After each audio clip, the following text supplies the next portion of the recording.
Hey, thanks so much for your support for the Thom Hartmann Program, along with your support for Free Speech TV. We deliver our program, of course, to commercial stations, which is how we pay our bills through the revenue from running advertising, and you can learn more about those at our website at thomhartmann.com. But we also share our program with non-commercial outlets, from Free Speech TV to Pacifica stations all over the country. And because with the Pacifica radio stations, there's basically no revenue coming in, the way that we support our nonprofit outreach is in large part through Patreon. And, over at Patreon, people who support our program at patreon.com/Thom Hartmann. People who support our program there get, special little clips, and there's a few other goodies, behind the scenes kind of stuff. But that's principally, if you want to support the Thom Hartmann Program, that's the way to do it, is to get over to patreon.com/Thom Hartmann and check out what we're doing and support our program. Thank you.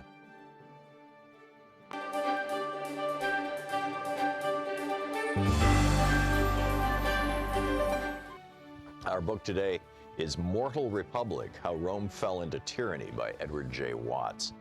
This is from the first chapter, which I think is really more like an introduction. This book explains why Rome, still one of the longest-lived republics in world history, traded the liberty of political autonomy for the security of autocracy. It's written at a moment when modern readers need to be particularly aware of both the nature of the republics and the consequences of their failure. We live in a time of political crisis when the structures of republics as diverse as the United States, Venezuela, France, and Turkey are threatened. Many of these republics are the constitutional descendants of Rome, and as such, they have inherited both the tremendous structural strengths that allowed the Roman Republic to thrive for so long, and some of the same structural weaknesses that led eventually to its demise. This is particularly true of the United States, a nation whose basic constitutional structure was deliberately patterned on the idealized view of the Roman Republic presented by the 2nd century BC author Polybius.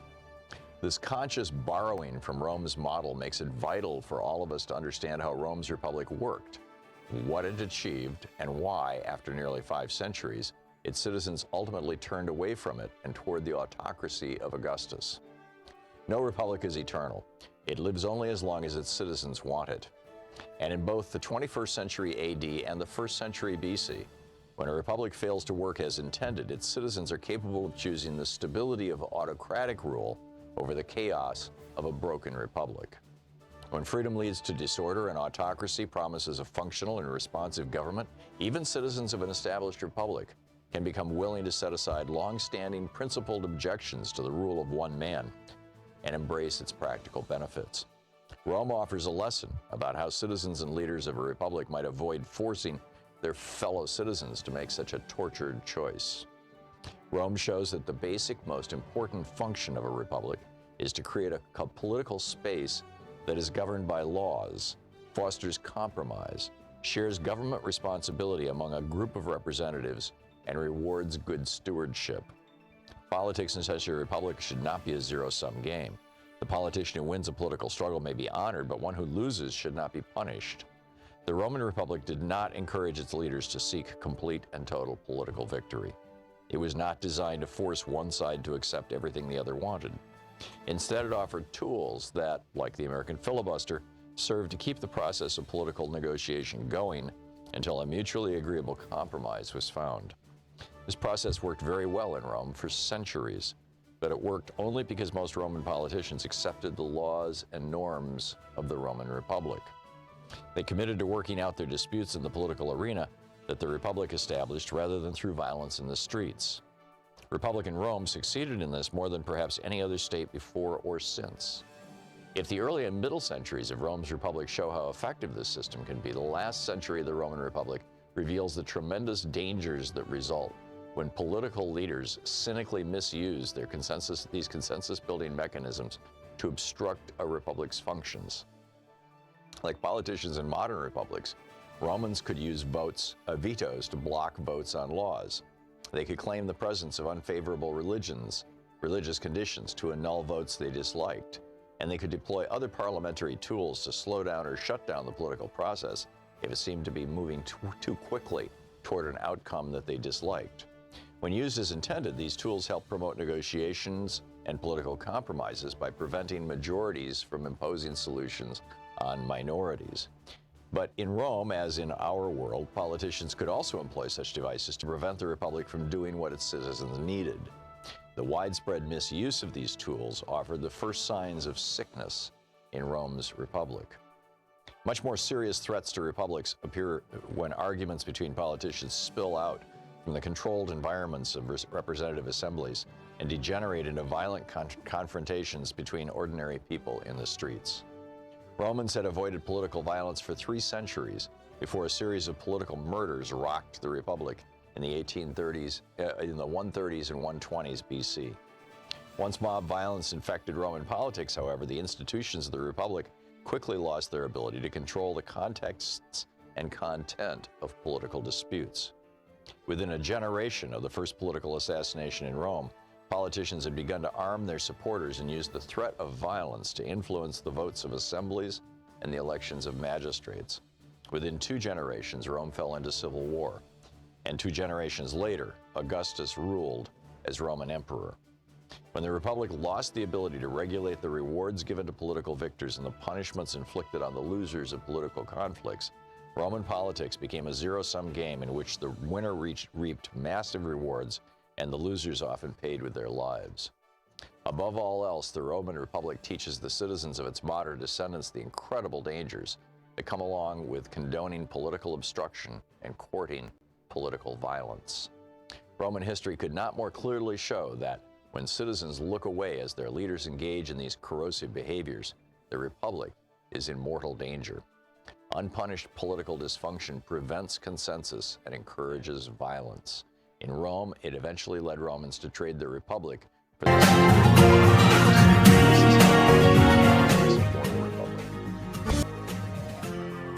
This is the Thom Hartmann Program.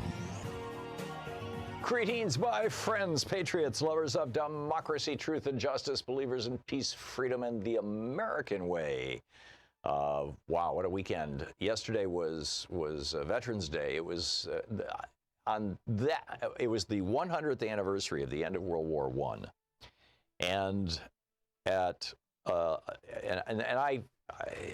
this fellow who ran a church in Detroit that Louise and I used to attend, and I ended up getting ordained in and being the pastor of for 2 years in downtown Detroit. 456 Ledyard Street was where it was. It was the Coptic temple. It's the Coptic Christian church, the Egyptian Christian church. And he was obsessed with 11/11/11, you know, November 11th at 11 a.m. In fact, the armistice was signed. These guys, I mean, they were so into numerology or whatever, I don't know. But the armistice was signed on November 11th at 11:11 a.m. at 11 minutes and 11 seconds after the 11th hour. And so, having heard all about this for years from Kurt Stanley, Louise and I got married on November 11th at 11:11 a.m. in that church in Detroit.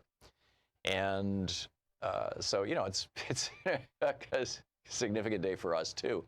But it's also the day that we remember these sacrifices that were made by our veterans. And Donald Trump was apparently afraid of getting his hair wet.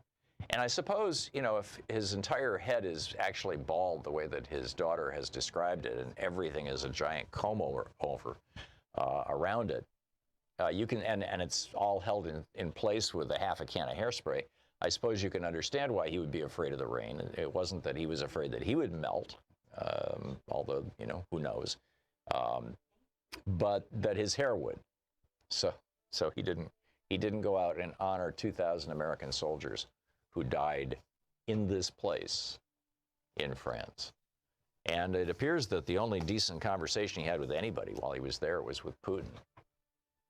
Sean, my producer, my executive producer, posted on Facebook a picture of her dad, handsome-looking guy. And it says, "My father was a World War II veteran, wounded twice, and went back to battle as soon as he was able to fight for the rights of the free world. We didn't always see eye to eye on politics, but today I'm standing up for his memory. He slogged through rain, mud, snow, and ice, and often the blood of his brothers in arms. He parachuted out of planes behind enemy lines while being shot at. He thankfully made it home, but died young as a result of his wartime wounds. Many others did not come home and rest in cemeteries in Europe. We have a, quote, leader who insults women, children, Muslims, Jews, asylum seekers, and today he insulted vets. He never served in any branch of the service, and he owes a huge debt of gratitude to all who didn't and to those who do today. He skipped a visit to the Ainsmerne, I'm mispronouncing, I'm sure it's French, American cemetery in France, where many World War I vets are buried. Why? It was raining. After Twitter erupted in protest, he visited another American cemetery for the photo op. After all, image is everything. Shame on you, 45. I love you, Dad. I'm proud of you. The brilliant post, Sean. Well done. Churchill's grandson also weighed in. So, Sean, you're in really good company. This is Nicholas Soames. He says, they died with their face to the foe, and that pathetic, inadequate, at-real Donald Trump can't even defy the weather to pay his respects to the fallen. Hashtag, he is not fit to represent this great country. Wow. And, thumbs up from Putin. This Julia Borger over at The Guardian writing, in a way, the U.S. president had come to France by mistake. Turns out, when the military told Trump he couldn't have his parade, he said, okay, screw it. I'll go to France. They do parades really well. And he was expecting there to be a parade. There was no parade because the French have a parade for Bastille Day, but not for Armistice Day. There were no tanks, no marching bands, and so he sat in his Paris hotel room and watched Fox News and tweeted, rather than going to this cemetery where 2,000 Marines were buried after being killed in the neighborhood. In France on Veterans Day weekend, it came across to the French. It came across as a snub to America's war dead by a president who had avoided military service in Vietnam, claiming to suffer from bone spurs. And so what does Trump do in memory of Veterans Day? He tweets out this morning, must go with election night. He says large numbers of new ballots showed up out of nowhere. Many ballots are missing or forged. Well, the latter part is a complete lie. There's no evidence of any missing or forged ballots. But there are ballots still showing up because overseas voters, that is to say our military serving overseas, as long as their ballots arrive by November 16th, which is still 4 days from now, the law requires them to be counted. This 10-day extension exists for overseas voters. And that's our military. So Donald Trump this morning says the Florida election should be called in favor of Rick Scott and Ron DeSantis, and that large numbers of new ballots showed up out of nowhere, and many ballots are missing or forged. An honest vote count is no longer possible. Ballots massively infected must go with election night. In other words, let's ignore the votes of our veterans. Bizarre. It's just absolutely bizarre. So anyhow, I just wanted to get that out. There's a bunch of things that I wanted to talk about today and welcome your thoughts on as well. The number one, could Beto O'Rourke be our next president? And I'm going to get into that in a little bit. I think that, I said a couple of weeks ago that he could be the next John Kennedy and or the next Bill Clinton, the young Democrat who kind of comes out of nowhere and for that matter, Jimmy Carter too. Number one. So we'll get into that. I'm curious your thoughts on that. And I was on Fox News yesterday, and in fact, we're going to get into that in the next hour. We'll play a little clip from that. And but basically, I said that the grifter of president has appointed a grifter as attorney general, and the guy debating me was like, huh? In fact, actually, what he said to the host, to Leland, he said, "Where'd you get this guy?" Right. Wendell Potter will be with us, by the way, in our second hour. And in our third hour of our program, Igor Volsky is going to drop by. He's now running an organization called Guns Down America. And we need fewerguns.org. So, we're going to be talking about that, too. But California right now is on fire. And this is the face of climate change. And the question, I think, that we all need to ask is Trump denying climate change, is his denial of climate change. Is that why he's erroneously, inaccurately tweeting that it's bad forest management in California, that cities are on fire? It's got nothing to do with forest management, number one. He's threatening to cut California's funding, and which is just nuts, and federal funding, and only about 2% of what's on fire is actually, and has been on fire, is actually state-owned land. I mean, most of the forests that are government-owned are federal lands that Trump is theoretically in charge of. So what's going on with that? So there's a lot going on. Let me talk about Beto O'Rourke for a minute.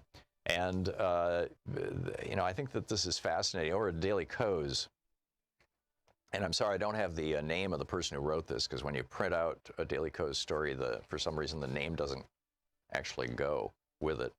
But pointing out, Bill Clinton in '92, he had been a governor, but he was still an unknown. I would add Jimmy Carter to this. He was the governor of Georgia. Nobody knew who he was. He came out of nowhere and became president. Barack Obama had only been a senator for 3 years. He'd served in the Illinois State Senate for a couple of years. I'm not sure how long, but basically at the federal level, he'd only been out there for 3 years. John Kennedy was only 42 years old when he was nominated in 1960. Beto O'Rourke, I believe, is older than that. He was born in '72. Yeah, so that would make him older than that. So he's older than John Kennedy. He was elected to the House of Representatives in 2012. He represented Texas's 16th congressional district since 2013. Obviously, dropped out of the race this time to run for the U.S. Senate, and damn near won. I mean, he was within 3 points. 2.6 points is the margin of victory for slimy Ted Cruz. And so it's like this guy has, he had a music career, he had a business career from 1995 to 2005. But his first elected official position was in 2005 to 2011. He was on the El Paso City Council. And then from there, he went to the U.S. House of Representatives and did very, very well. And he ran for the Senate, nearly took down Ted Cruz in Texas, with massive amounts of money coming in to support Cruz. I mean, massive amounts of out-of-state money, in-state money. So do you think that Beto O'Rourke should be at the top of our list for the next president? Or is there somebody else that you really like that you think should be president? We'll open that conversation up. If you're in California, your thoughts on the wildfires and Trump's response or lack of response to them. If you're a veteran, I'm curious how your take on what has happened, what happened over the weekend, and our grifter president. This is the Thom Hartmann Program. So we'll be back with your calls and a little more of the news of the day right after this.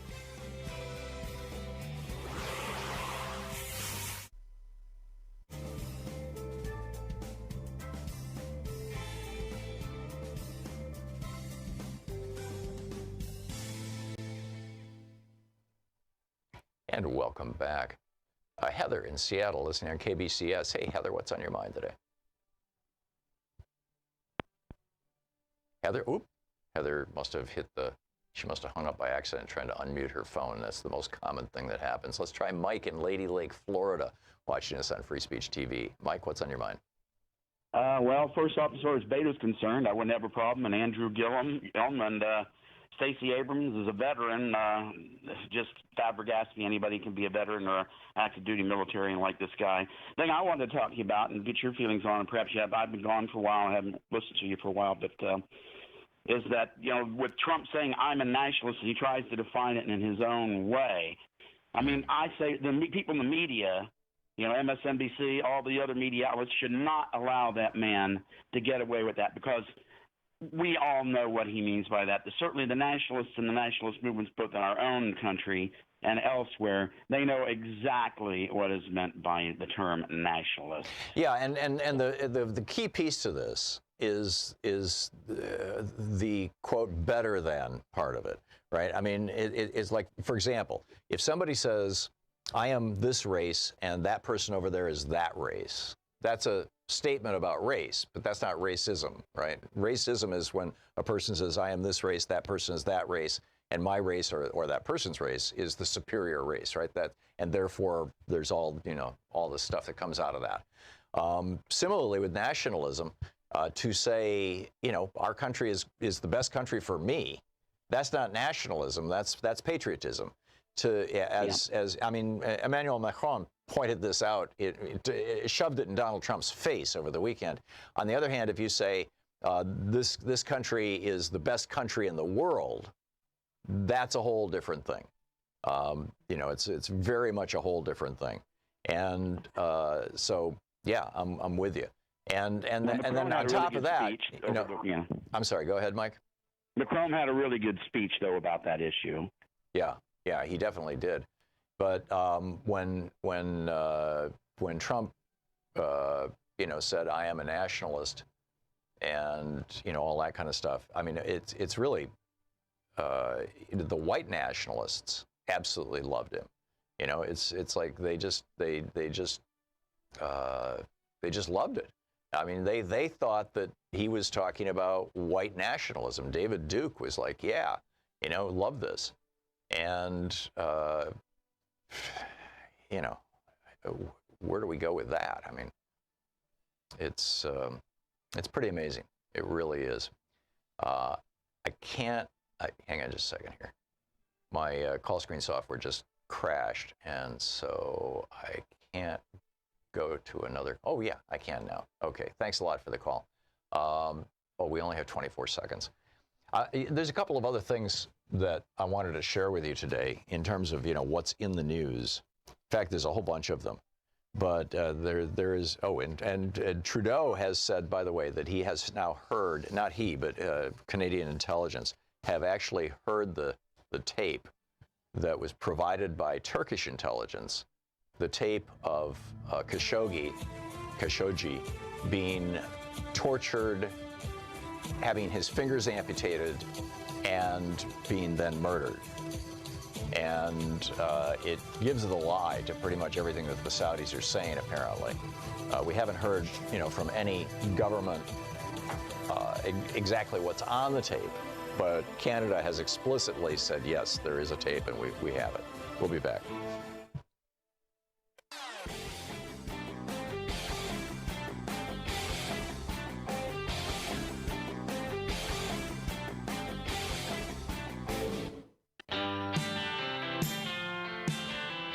Welcome back. Thom Hartmann here with you. So, a bunch of topics on the table here. The California fires. This is clearly fueled by climate change. We've got this one fire at one point is burning 80 acres a minute. It was traveling a mile an hour, which is insanely fast. When it got to Paradise, 27,000 people lived there. 90% of the homes have been destroyed. This is officially the most destructive wildfire in California history. The second most destructive was last year. I mean, all these extreme weather events are happening now, mostly in the last decade and a half. That was the Tubbs fire in Santa Rosa, destroyed 5,500 homes. And the death toll now stands at 29, although over 100 people are missing. And the fire is just 25% contained. So, serious stuff. Anyhow, let's pick up some phone calls here. Marty in Kansas City, Kansas. Hey, Marty, what's on your mind? Marty? I'm not hearing Marty. I'm gonna put him on hold here. He's on line 7, Shira, if you want to see what's going on there. Let's try Brett in Moncks Corner, South Carolina. Brett, can you hear me? Yeah, Tom, I can hear you. Can you hear great. me? Yeah, just fine. What's up? I just want to talk about, your previous topic. You were talking about Beto O'Rourke. He ran a real progressive platform, and he barely lost Texas, somewhere between 2 and 3 points. And correct. It's just amazing the stuff that he ran on, and it related to really conservative people. Like, I'm here in South Carolina, and I volunteered for Ted Cruz's campaign in 2016 between January and May. And basically, I was kind of deceived by the stuff that he was saying, that he kind of just pandered to different thought processes that people here have. And same thing with Donald Trump. Like, I'm a NASCAR-loving Christian person, hunter, that kind of thing, and they just pander to that. But they don't never talk about how they're going to make life better for me. I went to so many Trump rallies. I probably used to go to 50% of them, and basically I stood in line one day, and I'm thinking to myself, I said, what is he actually doing for me? Because my wife and I, we make probably $52,000 a year together, and we only probably keep $3,500 a month of that, and we pay $800 a month for health insurance. Nothing's being done for us on a personal level. It's all going to the top 1%. Yep. So if we ran progressive candidates like that all over, just think what would happen. Yeah, I agree. I agree, and I think as the Democratic Party becomes more progressive, and in fact, most of the people who were successfully elected were running as just open progressives. And the progressive position that the media would ridicule Bernie Sanders 2 years ago for saying, $15 minimum wage, and now you've got it's being adopted all over the place. You got people campaigning on it, raising the minimum wage, providing free health care to Americans, providing free education to Americans. Every other developed country in the world how you grow does the economy. this. You're absolutely right. You're absolutely right. And if you want to have a jobs program that's going to put people back to work and that's going to really help the country, let's have a Green New Deal. Let's throw $1 trillion into decentralizing electricity and making every house and every neighborhood energy independent of a larger grid, so that the country can be really resilient in the face. You see, that's the very kind of thing that Donald Trump ran on, was making America better through the infrastructure and all that. And nothing he said he was going to do, he did. Even at one point, he was in favor of universal health care. Yep. He never did it. Yeah, he said that he was going to eliminate Obamacare and provide something better, more beautiful, and much less expensive. And he was lying through his teeth. And and all these Republicans who are like, at the last minute, they suddenly got religion. We should be sure to force the insurance companies to cover pre-existing conditions.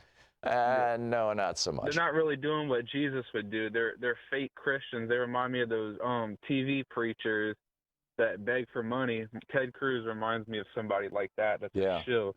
Brett, when you first got sucked into volunteering for Ted Cruz and going to Trump's rallies, what introduced you to that? Was it a friend? Was it television? What was it? I was going to college at Winthrop University, and basically he came there to speak, and I got on board. I volunteered. Ted Cruz signed me up there. Interesting. Very interesting. Brett, thanks for sharing your story with us. It's fascinating. Stay in touch. I appreciate your candor and honesty about what you've been through. It's fascinating. We'll be right back. You're listening to the Thom Hartmann Program. Call 202-808-9925. It's 27 minutes past the hour. We'll be back with our conversation about who would you like to see run for president on the Democratic side. It's the field is starting to assemble.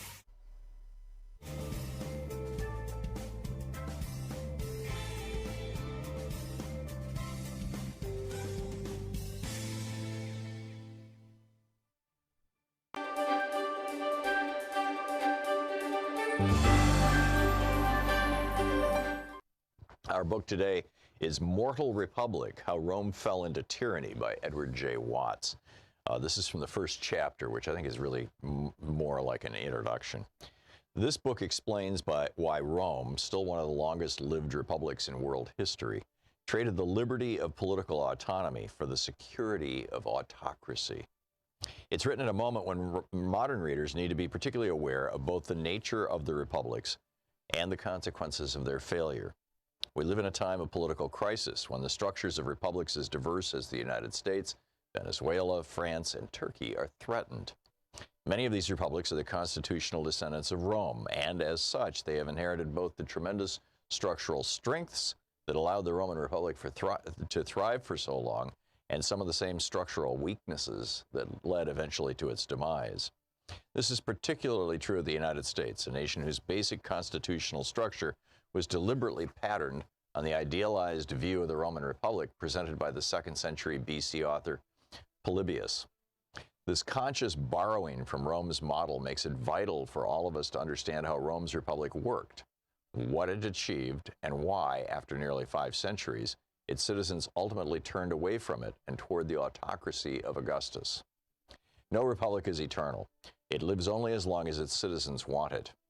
And in both the 21st century AD and the 1st century BC, when a republic fails to work as intended, its citizens are capable of choosing the stability of autocratic rule over the chaos of a broken republic. When freedom leads to disorder and autocracy promises a functional and responsive government, even citizens of an established republic can become willing to set aside long-standing principled objections to the rule of one man and embrace its practical benefits.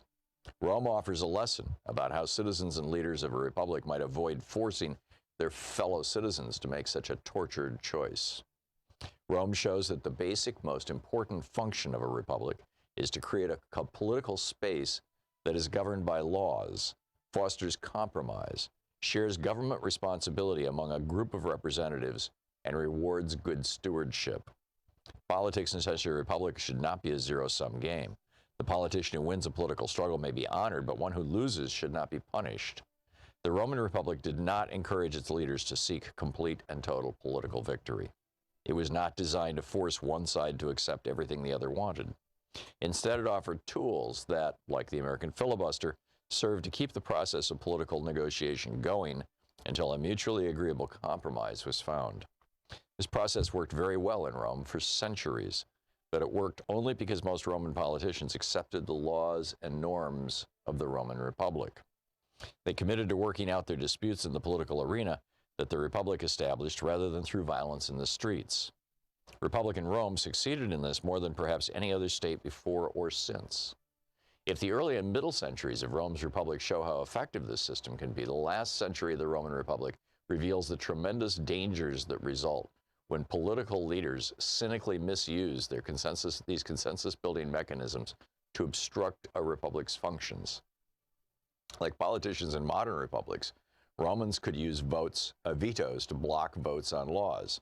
They could claim the presence of unfavorable religious conditions to annul votes they disliked, and they could deploy other parliamentary tools to slow down or shut down the political process if it seemed to be moving too quickly toward an outcome that they disliked. When used as intended, these tools help promote negotiations and political compromises by preventing majorities from imposing solutions on minorities.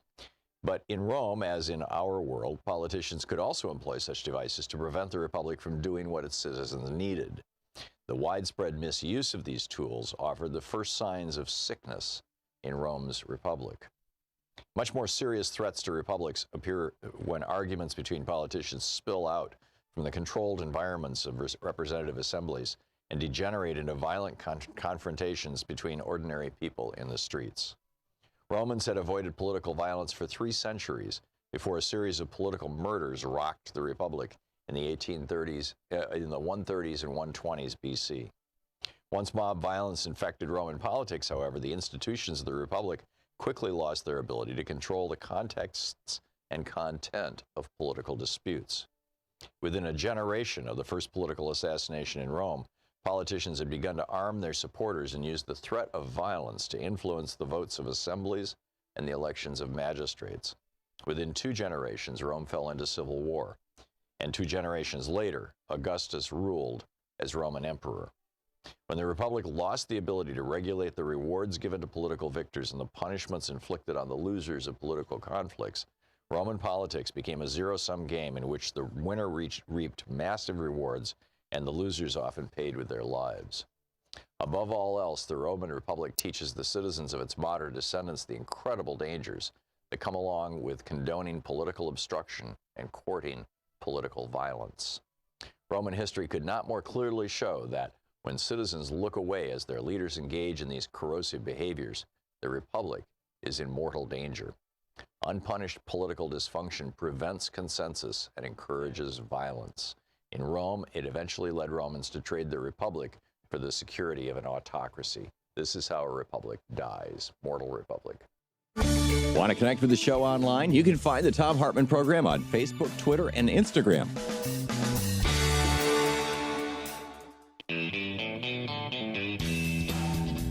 Welcome back. Thom Hartmann here with you. It's just been confirmed by the White House, by the way. Today is officially Veterans Day. November 11th, yesterday, was the day, the anniversary of the armistice that ended World War I, as I opened the show with, as I mentioned. But the day that it's celebrated in the United States is Monday, today. It's, and in most of Washington, D.C. is kind of shut down. Federal offices don't open and that kind of thing. It's not so much a business holiday around the country, but it's traditionally in Washington D.C. on November 11th, the President of the United States goes to Arlington Cemetery and lays a wreath at the tomb of the unknown soldier. Donald Trump just notified the world, or the White House just notified the world, that Donald Trump is not leaving the White House today. He's just gonna hang out in the White House and watch Fox News. That's it. And I mean, this is what we've got. He's not going to honor our veterans. He only uses the military as props for photo opportunities. That's it. I mean, he's got 5,000 U.S. soldiers down on the Mexican border, and they're living in tents that don't have electricity. They can't, they've got to stand in line to charge their cell phones. They don't have fairly straightforward, simple communications, and they're going to be away from their families for Thanksgiving. Also, that Trump could scare the bejesus out of us, before the election, or at least scare the bejesus out of the poor people who watch Fox News before the election.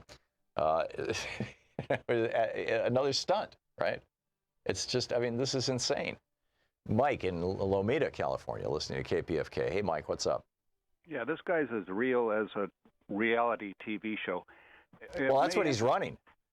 I mean, Yeah. they stage everything. I am convinced that the whole Jim Acosta thing was pre-planned, pre-staged. That intern had been told what she had to do. She was obviously ready to do it. She was, if you look at the video, she was getting instructions both from Trump and from somebody behind her. I mean, that was a stunt. He's running a friggin' reality show. Yeah. By the way, Saturday was the 243rd birthday of the Marine Corps. Wow. And our commander-in-chief put out a tweet saying, "Happy birthday, Marine Corps," which drew a withering response from people who were calling him Cadet Bone Spurs. Right. But the following day, the ceremony he boycotted was at a cemetery where a lot of the people who fell in the Battle of Belleau Woods fell, which is one of the great battle in the history of the Marine Corps. It's where one famous sergeant got up and said, "What's wrong with you SOBs? You want to live forever?" And then launched the charge, in which so many died. But 2,000. This character could not step out, even with a service member holding an umbrella over him, to honor those people who gave their lives because they love this country so much. It's absolutely astounding. It's like, accounts of the Roman Empire after the Republic fell, and you started having crazy people and incompetence acting as emperor. Yeah. In fact, there's just as an FYI, there's a new book out. We're trying to get the author of it on the program, and I don't see where it went. Do you remember? You have it, Sean. Just tell me what the title is. Mortal Republic. Thank you. By Watts, by Edward J. Watts. Mortal Republic. And it's about the decline of the Roman Empire. And basically the argument he makes is that the Roman Empire fell because of concentration of wealth, because the elites essentially took over the political processes in the Roman Empire and bled the empire dry for their own benefit.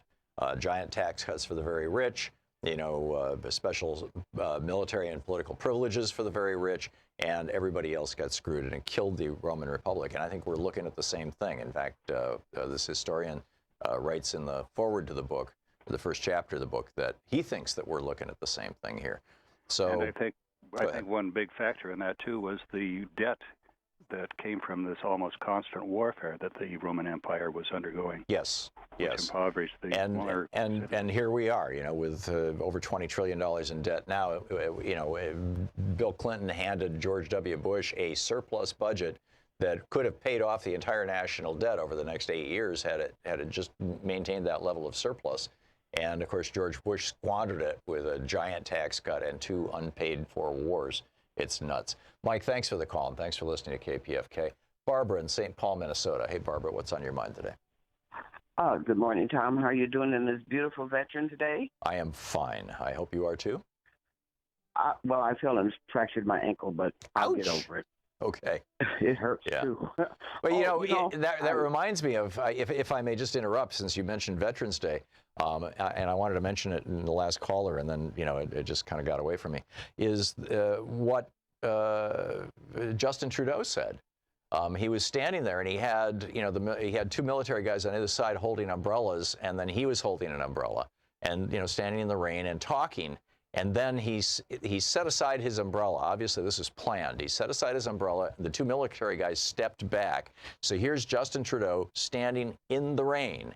And he says, as we stand in the rain, being pelted by these raindrops, we have to remember that the men that we came here to honor were also in a rain. But it was a rain of bullets that took their lives. And the least we can do, I'm paraphrasing from memory here, the least we can do to honor their memory is to be unafraid to stand in this rain of drops of water.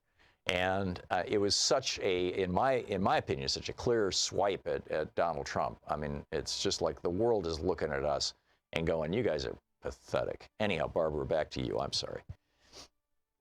I see the same thing. I watched the same thing, too. I watched the whole ceremony. What really hurt me is my brother was a Marine. He fought in Vietnam. My first husband was in the service, in the Army. He fought in Vietnam. My brother-in-law was in the Air Force. He was in Vietnam. Most of the people in my family fought in Vietnam, Korea, or World War II. And my great-grandfather, my grandfather, fought in World War I. These people fought, and he did not have the decency or the respect or the humbleness to stand in the rain. Well, it's the same thing today in Washington, D.C. It's raining in Washington, D.C., which is apparently why Trump is not going to go to Arlington for Memorial Day, or for Veterans Day. Excuse me for interrupting. We had a president. He did not serve.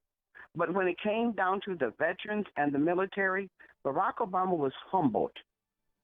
He was humbled by these men. Yes. He was humbled by these women. He respected what they gave. Yes. They don't have to do this. This is what bothers me. This is something they volunteered to make sure this country is safe and free. Yes. And we have this man that thinks because he served in a military academy, and we don't know how long he was there, that for some strange reason he was in the military. These people right now are worried about paying their bills because of a glitch. This is what he needs to be working on. Yeah. And by the way, excuse me, Barbara. He's got 5,000 men and women standing down in we don't know where. Basically, they could be in California helping those people or being ready to be at home with their families. But no, they got to sit down here going through misery and heck for literally, to tell the honest truth, America, nothing. Yeah. Yeah. Yep. I absolutely agree. Barbara, thank you so much for the call. It's great to hear from you. Sarah in Tarzana, California. Hey, Sarah, what's on your mind? Couple of things, Tom. First of all, I want to honor my late father, Dr. Harold Lapidus, and I use my middle name because my first name is kind of unpronounceable for most people. But my late father was a decorated World War II veteran. He served in the Hurricane Forest. He served at one of the sides of the Bulge. He could very easily have stayed behind the lines, but he says, no, as long as I'm over here, I'm going to go out in harm's way, and he figured out a way to put an extra stretcher on his Jeep so that he was out in danger longer. At one point, he dove out of his Jeep to get the wedding ring, which fell off his finger, and that probably saved him from being killed. We had a photograph and an album my mother put together showing it full of bullet holes. And he had undiagnosed PTSD, which he kept to himself. And then at the very end of his life, I really want to thank Senator Bob Dole for all of his efforts in getting the memorial built. My brother and sister-in-law, or sister and brother-in-law rather, took my dad there not long after it opened and not long before he died, and he insisted that my dad wear his Theater of Operations medals, which he earned, and his Purple Heart and Bronze Star, which he earned.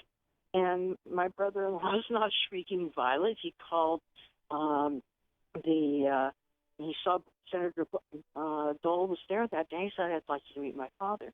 And so there my dad sat in his wheelchair with this chest full of medals. They started to thank Senator Dole for his efforts in getting the memorial built. And Senator Dole looked at my dad and he says, "No, sir, it is I who should be thanking you." Yeah. And that finally gave him some closure at the end of his life. And I really want to bless him for that. Yeah, it's remarkable stuff. My grandfather was a member of the disabled veterans. He was wounded in World War I.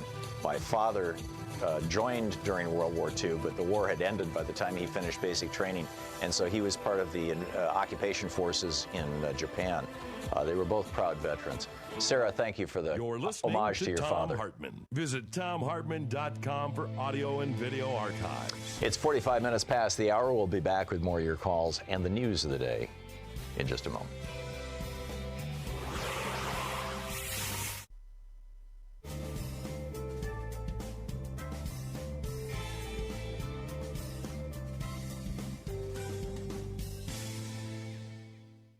And welcome back. Barbara in Sun City, Arizona, watching Free Speech TV. Hey, Barbara, what's up? Hi. I wanted to address everything, but I'll stick to Beto at work. I think what people need to know about Bill Clinton and Barack Obama, they were young, but they had political machines behind them, especially Barack in Illinois with the Daily Chicago machine completely, Right. helping him. But Jimmy Carter did not. No, well, Jimmy Carter was an anomaly because of Watergate, I think. Yeah, I think you're right. I think I like Beto O'Rourke. I think he needs to. He's a Southerner. He could be really good. I think he needs to run for another office. He needs to build a machine. I mean, I'm sorry, but it does take a village, and it takes a machine. That's a good point, Barbara. I wonder if instead of promoting him for president, and I'm from Chicago, and my dad was a union president and knew Barry Obama back in the day. Yeah. I'm wondering if Beto should be running for vice president instead of president.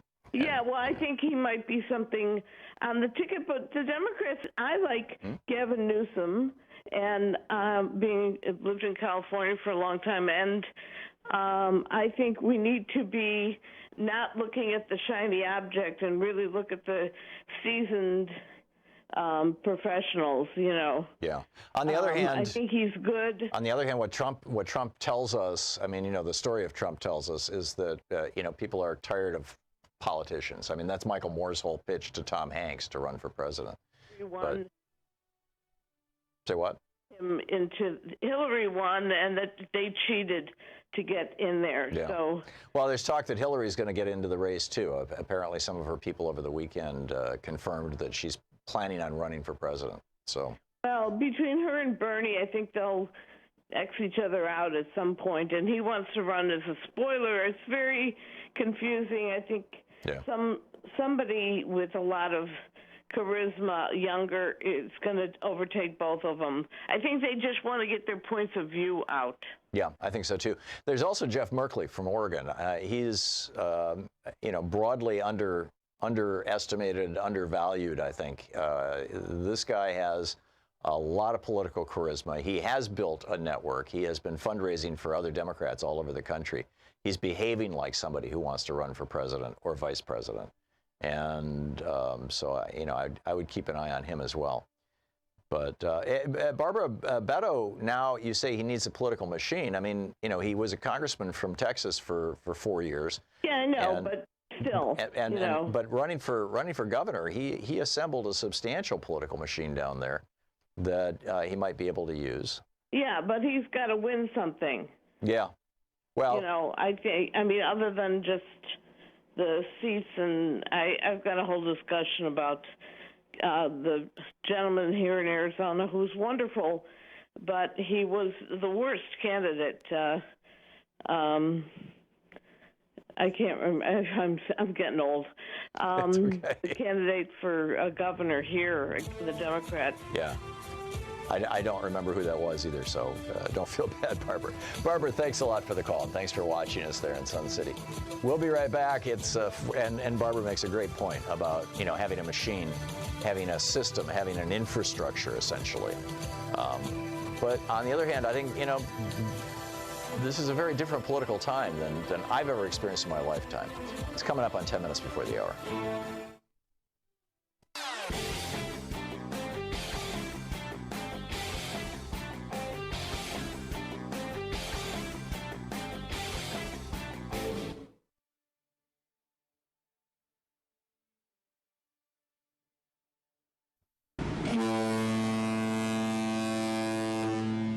All aboard. It's a once-in-a-lifetime luxury Alaskan cruise on the Regent Seven Seas Mariner, July 24th, 2019. For more information, Keen Luxury Travel, 800-856-1155. And did I mention we'll be getting active on board and special events. And welcome back. Thom Hartmann here with you. And let's see here. Marty in Denver. Hey, Marty, what's on your mind? Good morning, Tom. How are you doing? Happy Veterans Day. Thank you. Or whatever the appropriate honorific whatever is. The appropriate. Well, I just called because I want to say I found a Veterans Day card to wish a veteran a good day today, or on the 11th, which is Veterans Day. So I'm going to send it to the White House with a little note, just basically saying, Mr. Trump, have a happy Veterans Day. I'm shocked and very saddened. I don't want to get emotional or anything. I was in the Navy for 22 years. This very, short story is I got to the ship that John McCain flew off of when he was shot down, the USS Risk, and it used to be called the 8-Ball. Why? Because it had more pilots that got shot down and more sorties, and they caused more destruction over North Vietnam and South Vietnam than any other aircraft carrier at that time. We were part of the Gulf of Tonkin Yacht Club. If people want to know, they can Google that. Okay. I have in the bedroom right across the hall from me a 95-year-old mom. What she did when she was basically a teenager out of high school, she wired the radios on B-17s that flew over Germany. Wow. She was never recognized as a veteran. Yeah, Rosie the Riveters, what did they do? They made the arsenal of democracy work. Yep. And, for women out there, and especially women who are veterans and active military, I take my hat off to you ladies and stuff.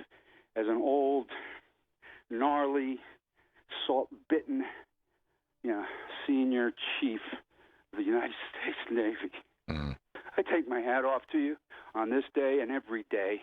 I'm glad what has happened over this last election happened. I hope we have in 2020 a woman president. And let me tell you, just about any Democrat that stands in and says, I'm going to, run the race, we need to support. Yeah, I'm with you. Thanks for everything that you do, too. I just got your primer. It'll be the third book that I read from you, sir.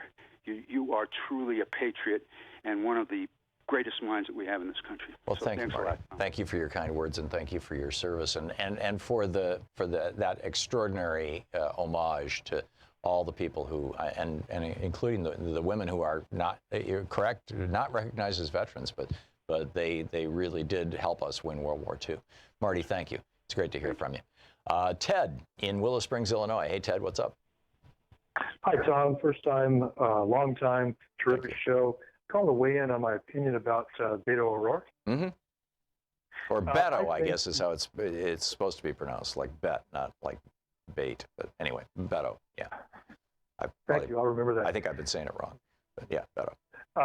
So I don't know who the best candidate for the Democrats will be in 2020, and I don't think anyone really will for a while. But I do know for sure that Beto has done so much for the state of Texas and the Democratic parties in the state of Texas.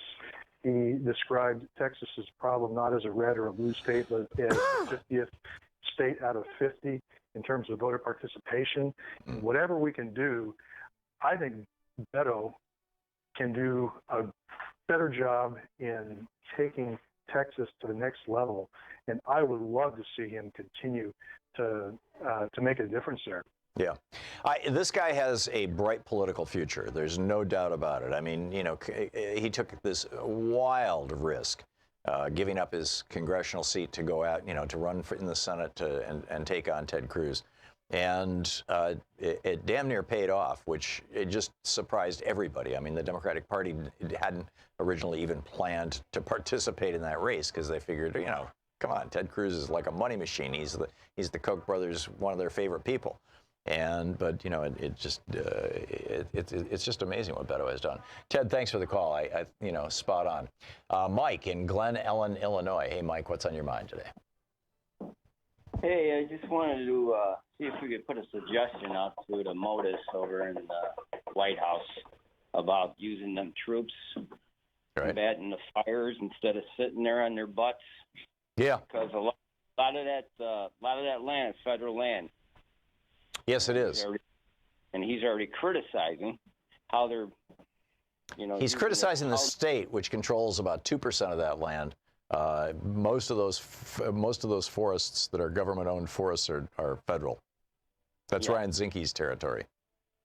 Well, maybe we could put that suggestion out to him. Hopefully, they'll get a clue. Yeah, there you go. I'm with you, and I think that's a great one. Thanks a lot, Mike. Good to hear from you.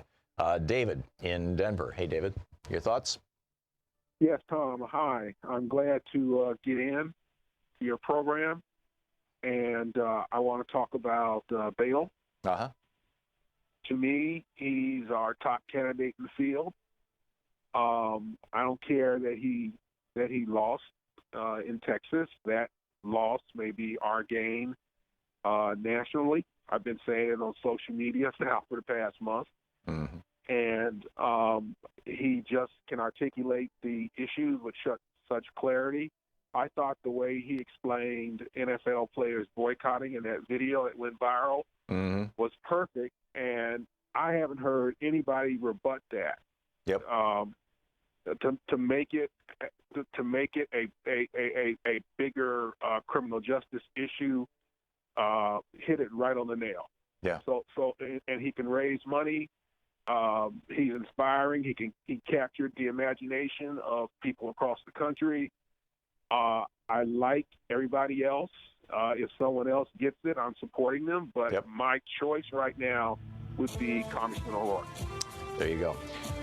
You know, this guy is a rising star. Whether he can pull it off, whether he's even going to, whether he's even interested, I don't know. But it's interesting, the feedback that I'm getting from people like you, David, and thank you for the call, is that, yeah, bring it on. You know, it sounds like a good guy. We'll be back. Let's see. We've got, Wendell Potter's going to be with us on the other side of this break. Stick around. You're listening to Thom Hartmann.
Hey, thanks so much for your support for the Thom Hartmann Program, along with your support for Free Speech TV.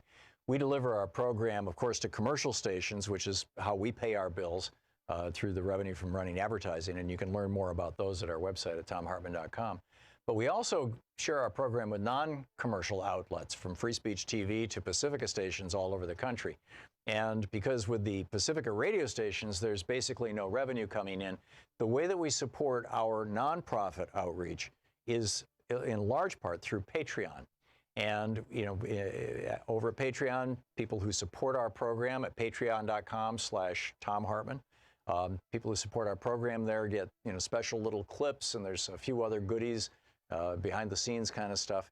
But that's principally, if you want to support the Thom Hartmann Program, that's the way to do it, is to get over to patreon.com/Thom Hartmann and check out what we're doing and support our program. Thank you.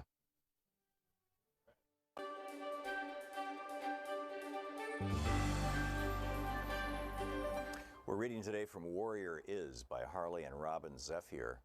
It's the story of their great-grandfather who, in real life, killed Custer at Little Bighorn.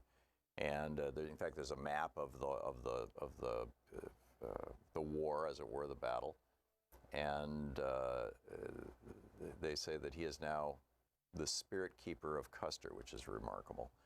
And there's a page-and-a-half introduction to the book, and then it becomes, you know, a historically accurate novel, basically. This story is the traditional and cultural account of the life of Nikogju Lakota warrior Mato Nyanpi, saved by bear, which his name in English, also later known as Scarleg. Warrior is based upon a true story. What you are about to read has been told to us through our family, passed down as oral history from generation to generation. Every family has its own story. This is ours. It's up to you to visualize and experience the events described herein in order to determine what you believe or what you choose to accept from what you learn from these pages. You've likely never read a story quite like this before. In Warrior Is, the reader is able to visualize and experience the events and circumstances of Mato Nyanpi's life. Many times the story is told in the present tense, such as if you were walking with Saved by Bear and his people as the events unfold. This was our original manner of storytelling. Other times the story is narrated in the past tense to account for a past perspective. Those of us who may not be entirely fluent in particular words or specific language as much as we may be fluent in spirit and honest communication, the life messages many times can be more meaningful than just the written or spoken words. Warrior Is follows the timeline from the time of creation, moving through Saved by Bear's birth in 1849 and going up to July 1876, 2 weeks after the Grass Battle. Please exercise your free will and follow your conscience when reading this story. The spiritual side is called upon you to open your spirit so that you may read this tale and learn about these events through your own spirit. And, you know, continues sort of like in that line, but here, right to the book. Prologue. He smelled the yellow of the sun. His spirit was alive and energetic. He felt the energy in his chest and all along the blood running through his veins. He looked to his left to see his great friend by his side. The strong scent of sage caressed his nostrils and reminded him of home. The movement over the high-running hilly ridge to the south caught his eye. He and Swift Bear sensed and felt the pathway opening up. So much had occurred so quickly, so suddenly, so dramatically. Their call to duty, his call to duty, filled his mind, his heart, his spirit. Today, it was meant to happen. It was presented to the people from the Creator. The plan was made. The warriors summoned. The preparation was done. It all led to this place, this portal in time. The sparse clouds to the west resembled mare's tails, and for a brief moment he remembered his white stone friend in the White Mountains. He remembered his spiritual commitment to protect his people, Grandmother Earth, and the sacred Hisapa. And time stood still for a moment, a small moment in time, through all of the ancient and original history of all the moments of time. And as the group of the horse-mounted soldiers rode briskly over the far ridge, the Creator shined that warm, nurturing light upon these warriors, such as Creator had been doing since the beginning of time, since the beginning of Grandmother Earth and Grandfather Sky, and at the beginning of all things. All the moments of time forever had arrived here, now. It had come to this. Creator's strong will and great invisible hand had placed them here. It was the Creator all along. It always was. It always would be. For one to know what led the young Lakota warriors to be here at this fateful site near the Greasy Grass River on this warm, sun-drenched day, one must go back in time, way back to the beginning, when it was only the Creator, and the Creator of all things decided to create a new world. Her name would be Unsimaka, Grandmother Earth, and she would be created to hold and sustain life. All kinds of beings, all kinds of people would be given and placed upon and within her to show her love of life. And this is how it all began. Chapter 1, Origin. The human beings evolved from the spirit. Before arriving in Wind Cave, we were star people. Many of us came from a place called the Pleiades, the Seven Sisters, an ancient star grouping and constellation that contains worlds comprised of the gift of life-giving water. Water is life, Mini Wikoni. The Pleiadian influence is an absolute, but those of us who claim to be relatives of the Pleiadians share a common bond with other indigenous people, regardless of where we are geographically on the earth. We will always remain Pleiadian star people. Spiritually, we have become human beings of different races and ethnicities, but the origin of our spirit is the water. And for us, and as to who we are, as the tribal people in a family way, our name is Minkoju, its evidence. It means life's subsistence through the gathering and planting by the waters and or river. The Minikochu spend their lives living by the waters. This is something that many of our own people do not know or understand, but this is our history, not only of our physical existence, but also the history of our spiritual existence on Unsimaka. The book is Warrior Is by Robin and Harley Zephyr. Want to connect with the show online? You can find the Thom Hartmann Program on Facebook, Twitter, and Instagram.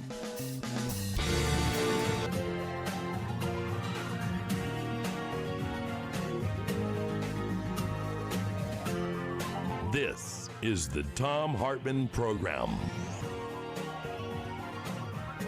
Welcome back. Thom Hartmann here with you. In the last hour, we've been asking the question, could Beto O'Rourke be the dark horse candidate, the guy who kind of comes out of nowhere to become the next president of the United States? Now, we've got some great candidates, presumed candidates already. But there is, some word that Hillary Clinton is thinking about getting back into the race. Bernie's acting like he's running, as are Elizabeth Warren, Kamala Harris, Cory Booker. Joe Biden apparently is seriously considering it. But Beto O'Rourke, he's actually older than John Kennedy was when he became president. He's served 4 years in Congress. There's a lot going on. We talked about the changing face of climate change. We're seeing this now in the forest fires that are burning down California, while Trump has troops cooling their heels down the Mexican border for his pre-election photo op. We're going to get to my appearance on Fox News yesterday, which was entertaining. But right now on the line with us is our old buddy Wendell Potter. Wendell Potter is a former health insurance expert or executive. He is now an expert on it. He is the author of Deadly Spin and Nation on the Take, his two books. His latest project is tarbell.org, an organization a website that an organization that examines the impact of money in politics on millions of Americans. His personal website is wendellpotter.com, and you can tweet him at wendellpott, P-O-T-T. Wendell, welcome back to the program. Thanks, Tom. Glad to be back. Thank you for joining us. So here we have this bizarre story that I believe it was Aetna had a doctor who was signing off on all these refusals to pay for medical services. And one guy who died as a consequence of this, apparently, his family is suing, and turns out that the doctor wasn't even signing the forms. What the hell's going on here? Well, yeah, it's a good thing that there is litigation. You can find out things under oath that these insurance companies would never own up to. And it's probably not unusual in the insurance business for a medical director to allow others to sign off on the denial of coverage for needed care. But they being the insurance companies, tell their customers, certainly their employer customers, that no one other than a medical doctor can sign off on a denial of care. That just, even if that is true, though, it doesn't assure you that you'll be able to get the care that you need. But in this particular case, that doctor, under oath, admitted that many times there would be denial requests for coverage that would come before his office, but he would have someone else handle it and put his name to it. Right, and he wasn't even reading the patient's records. They weren't Exactly. They weren't people to him. They were this was paperwork that could be signed in exchange for a large paycheck, essentially. Exactly right. That's exactly what was happening. And these people are very well paid. And I said often in interviews that I've done about my days at Cigna, and in particular about one case that was kind of the final straw for me, in which a medical director at Cigna had denied, had said he would not approve a request for coverage of a liver transplant of a 17-year-old girl in California.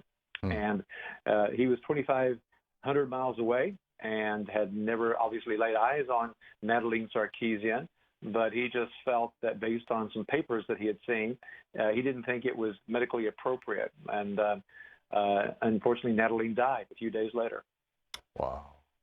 Wow, that's amazing. And that pushed you over the top. That was what pushed me over the top. That's exactly right. Yeah. I couldn't in good conscience keep doing the job that I was doing. I understand that Stephen J. Hemsley, the CEO of United Healthcare, has taken over $1 billion in compensation from that company in both cash and stock, and that there's over 100 executives there who are being paid more than $1 million each. Are those numbers comport with reality? And if so, where's all this money coming from that these guys are paying themselves? It comes out of your pocket and mine if you have private insurance, and most of us do, at least those of us who are younger than 64. And that's exactly what is going on. One of the days I dreaded most, Tom, when I was in the industry was handling calls from reporters when we announced executive compensation. You have to do that. At least you have to disclose the 5 most highly compensated employees of your company, if you're publicly traded, to the SEC in filing so that your shareholders can know about it. But it doesn't surprise me a bit that there are 100 at United, maybe some of these other companies.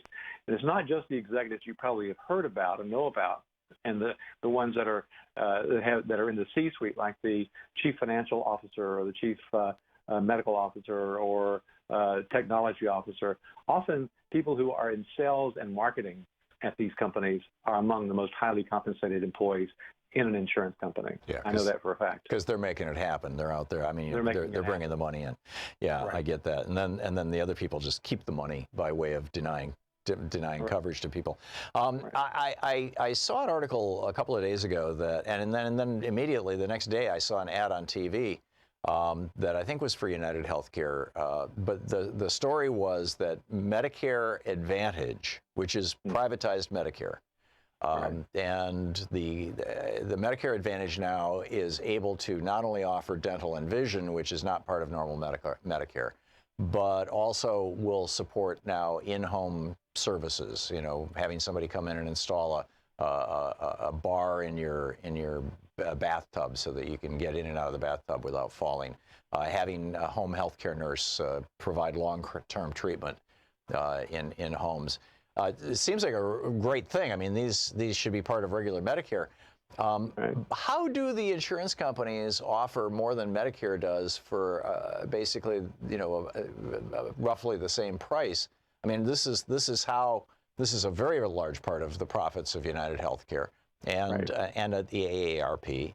Is it that the government is?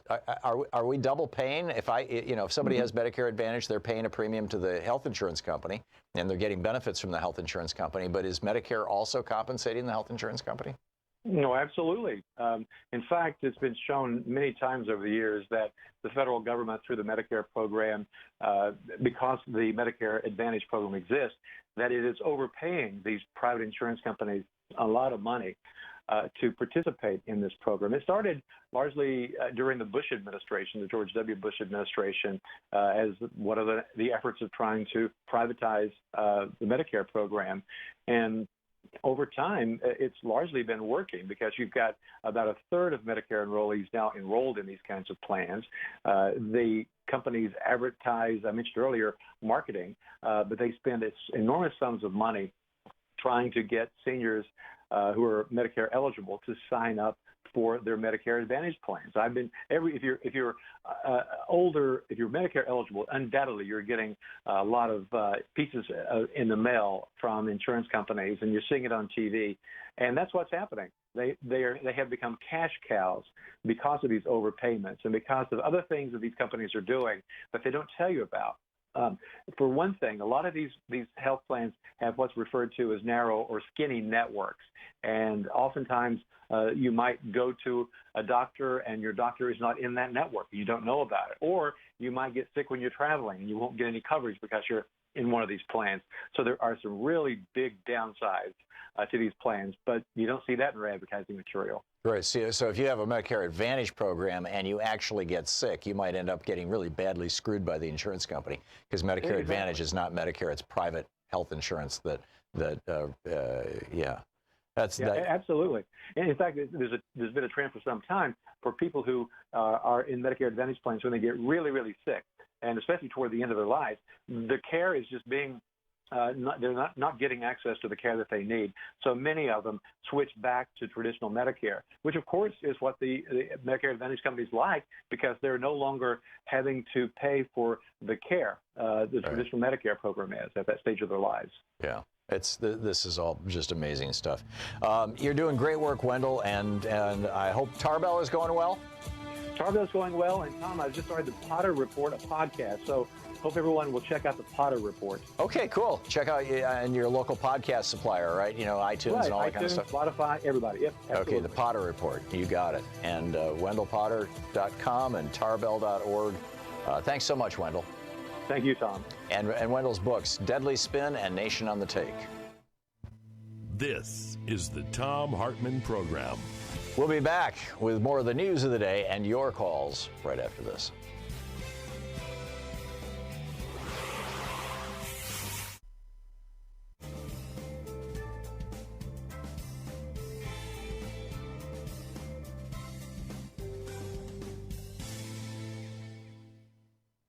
And welcome back.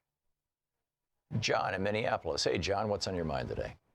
Yeah, I just wanted to say that nationalism and colonialism is one of the reasons why we fought in World War I. The other, our allies were fighting for empires. We were not fighting. We were fighting for something different, or at least that's what the rhetoric from Wilson, make the world safe for democracy. I don't think they were interested in democracy as much as we were. The two empires I'm thinking of are the Austro-Hungarian and the British Empire. I mean, they were not very democratic at all, and really neither was Germany. It was a empire also. So, I think that it is really terrible for somebody to say that nationalism is what we should have as a driving principle for our country today. It really insults the memory of all the people that fought in World War I and World War II. That's why after World War II, they finally came up with the United Nations, to further democracy, and that was our principle that we were to live by, and that's why a lot of people were very enthusiastic about fighting in those wars. Yeah, and Woodrow Wilson laid it out after World War I with his advocacy for the League of Nations, which he was never able to get past the Republicans in Congress. But yeah, absolutely. And not only that, reading what little I have read so far of this new book about the fall of Rome, I really get it that it was colonialism and nationalism, and the kind of twisted nationalism where very large corporations have outsized political influence. That brought about basically. I mean, they didn't call them corporations back then, but they were economic empires essentially that brought about the fall of Rome. Well said, John. Thanks a lot for the call. Let's see here. Al in Wills Point, Texas. Hey, Al, what's up? Oh, I just had a little observation I wanted to tell you about. My wife and I go to Dallas every week, and we go estate sailing. Well, we go into some of the richest neighborhoods in Dallas, and Dallas has a lot of very rich people. And I've noticed that in those neighborhoods, there would be one Ted Cruz sign, and there would be 3 or 4 Betos all the way around it. So then I went to town this last weekend. Almost all political signs were gone because the election's over. Right. All except for Beto. Oh, really? He's still plastered all over Dallas. That's interesting. So do you think that if Beto ran for president that he has a chance?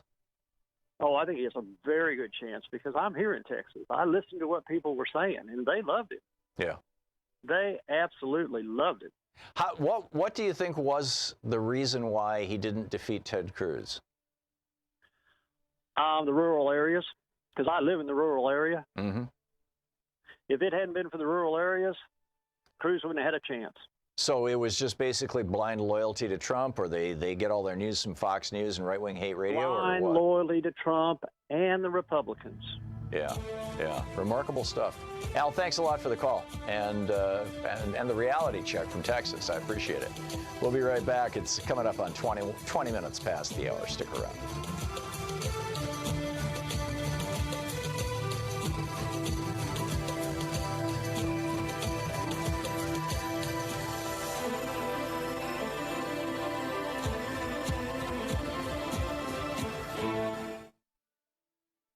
Hey, thanks so much for your support for the Thom Hartmann Program, along with your support for Free Speech TV. We deliver our program, of course, to commercial stations, which is how we pay our bills through the revenue from running advertising, and you can learn more about those at our website at thomhartmann.com. But we also share our program with non-commercial outlets, from Free Speech TV to Pacifica stations all over the country. And because with the Pacifica radio stations, there's basically no revenue coming in, the way that we support our nonprofit outreach is in large part through Patreon. And, you know, over at Patreon, people who support our program at patreon.com/Thom Hartmann, people who support our program there get, you know, special little clips, and there's a few other goodies, behind the scenes kind of stuff. But that's principally, if you want to support the Thom Hartmann Program, that's the way to do it, is to get over to patreon.com/Thom Hartmann and check out what we're doing and support our program. Thank you. Want to connect with the show online? You can find the Thom Hartmann Program on Facebook, Twitter, and Instagram.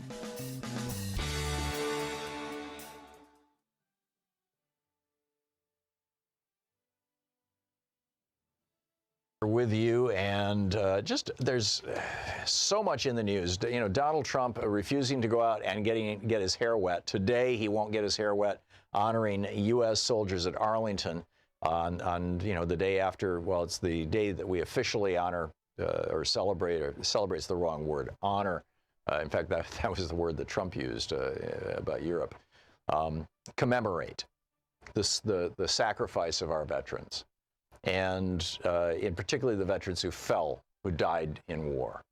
And Trump can't be bothered to go to Arlington today. It's raining. His hair doesn't like the rain. He wouldn't go to the cemetery in France for the same reason, apparently. He said, "Oh, it's because Air Force One, the helicopter that we brought, can't fly in the rain," which is a complete lie. All the other heads of state got there in their helicopters.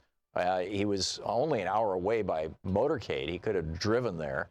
But you know, gee, I mean, military helicopters fly in the rain all the time. I mean, the Coast Guard uses the exact same helicopter that he took to Europe with him to routinely pluck people out of the water during storms. You know, I mean, you know, it's just, they're designed to fly in the rain.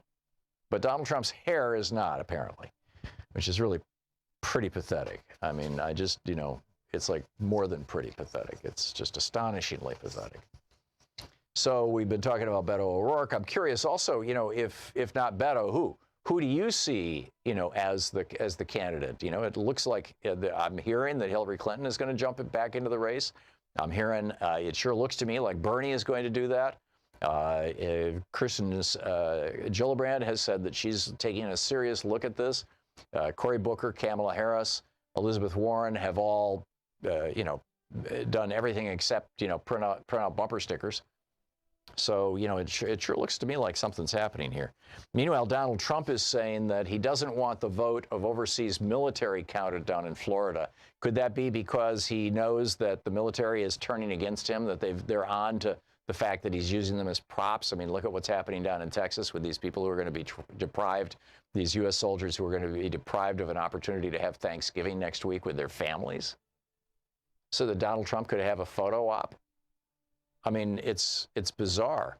And now he's saying that, you know, the law says that overseas military can vote by mail in Florida with a 10-day grace period. So their votes get counted all the way up to November 16th. But Donald Trump is saying, no, we had to go by, you know, the ballots that were turned in on Election Day.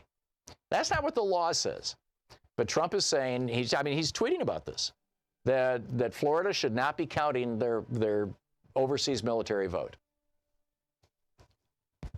I don't get it why the veterans organizations are not just out there just screaming.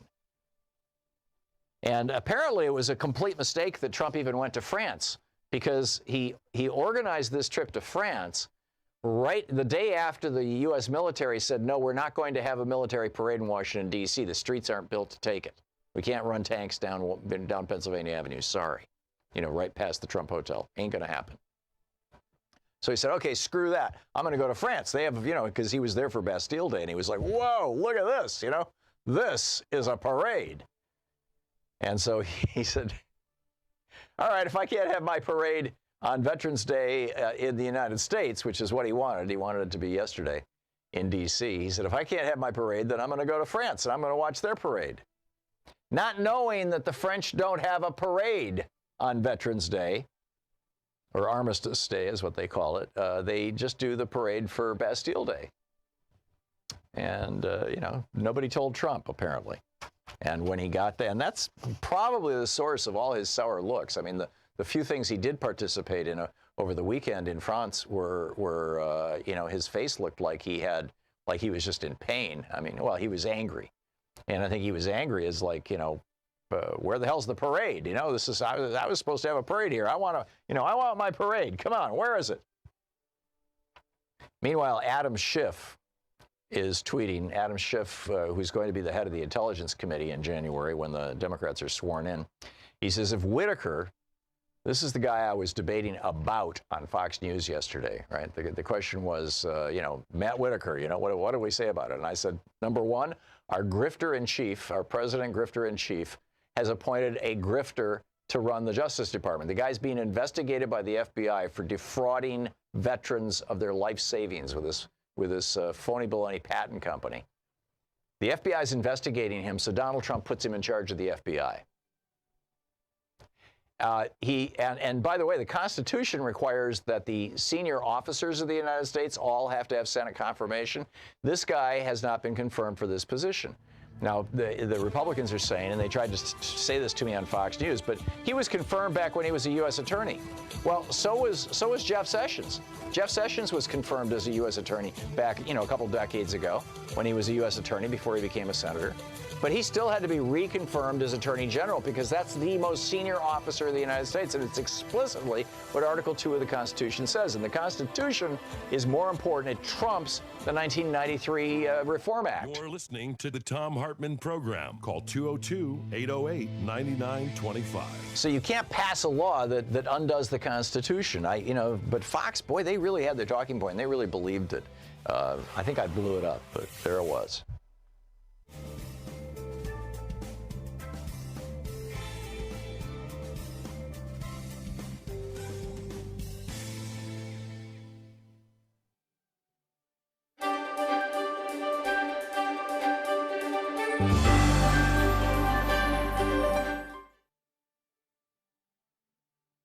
Years of strategy and struggle against the prison industrial complex. It's a collection of essays. This one is by David Gilbert on page 31, titled The System Within the System, the Prison Industrial Complex and Imperialism. For those of us held behind locked gates within the walls and fences topped with razor wire, the corrections regime is the system that works tirelessly to impose total control over every aspect of our lives. Yet as ponderous and powerful as prisons are, they're only one part, a central girder, of a much bigger and more foreboding house of horrors, which can most accurately be named imperialism. The structural needs of the larger edifice set the specifications for the size and position of the girder. The strength of the girder helps determine how long the building itself will stand. We can't understand the explosion of imprisonment in the United States since 1971 without looking at an imperialism's urgent needs and goals of that period. By the same token, we can't develop an effective program around the prison industrial complex without grappling with the stresses and trends of the larger system of imperial rule. To be clear, before you take time to read this chapter, I don't offer any brilliant ideas on strategy. Those will most likely emerge from the organizing and activist efforts themselves.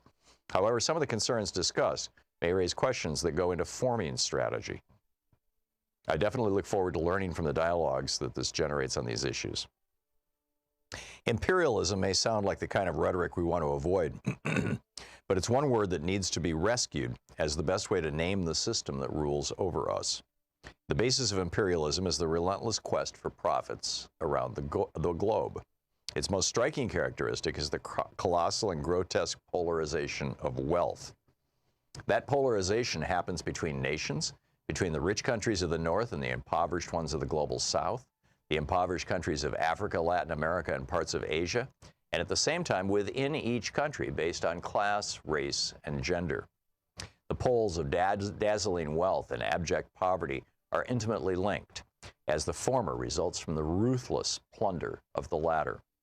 This system is built on and intensifies all the major forms of oppression: patriarchy, capitalism, and white supremacy, all of which are structurally central. At the same time, imperialism highlights the global character of the system in a way that explains why the most intense oppression and resistance have been in the South, and that also provides the context for why the liberation struggles of the various people of color have been in the forefront within the U.S. There's no way to capture what the system costs in human life and potential, the pain and loss for all of us. Close to 1 billion human beings suffer chronic hunger, while another 2 billion face nutritional deficiencies. 1 billion lack access to clean drinking water. Just looking at children under the age of 5, imperialism is a holocaust in progress. Over 9 million die every year from easily preventable causes associated with poverty.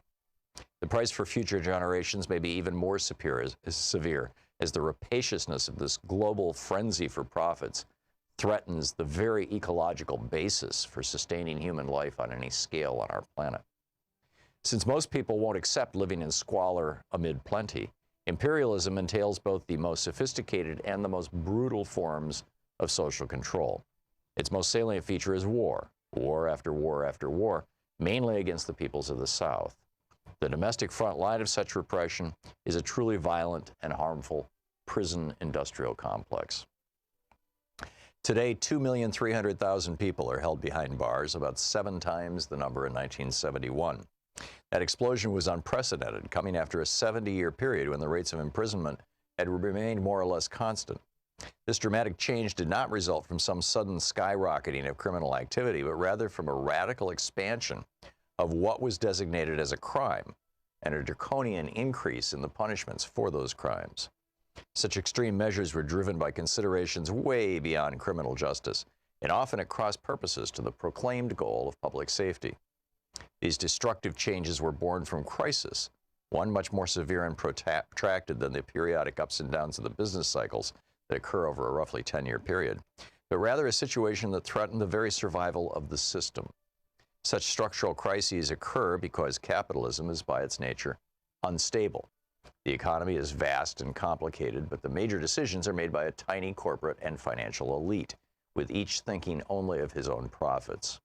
When a structural crisis develops, the long-term institutional arrangements that assured a reliable flow of profits and the rule of capital no longer function.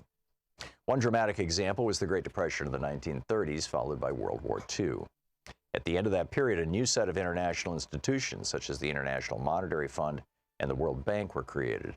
At the same time, a new deal was hammered out for the terms of the bargain between capital and labor within the U.S. Those arrangements worked well for capital until they broke down a generation later. That new structural crisis, which emerged between 1968 and 73, is the seedbed for the burgeoning of the prison industrial complex and many related changes in U.S. history. The first and most obvious signs were political, as the resistance to imperialism crested in 1968. Abolition now. Hey, thanks so much for your support for the Thom Hartmann Program, along with your support for Free Speech TV. We deliver our program, of course, to commercial stations, which is how we pay our bills through the revenue from running advertising, and you can learn more about those at our website at thomhartmann.com. But we also share our program with non-commercial outlets, from Free Speech TV to Pacifica stations all over the country. And because with the Pacifica radio stations, there's basically no revenue coming in, the way that we support our nonprofit outreach is in large part through Patreon. And, you know, over at Patreon, people who support our program at patreon.com/Thom Hartmann, people who support our program there get, you know, special little clips, and there's a few other goodies, behind the scenes kind of stuff. But that's principally, if you want to support the Thom Hartmann Program, that's the way to do it, is to get over to patreon.com/Thom Hartmann and check out what we're doing and support our program. Thank you. Want to connect with the show online? You can find the Thom Hartmann Program on Facebook, Twitter, and Instagram.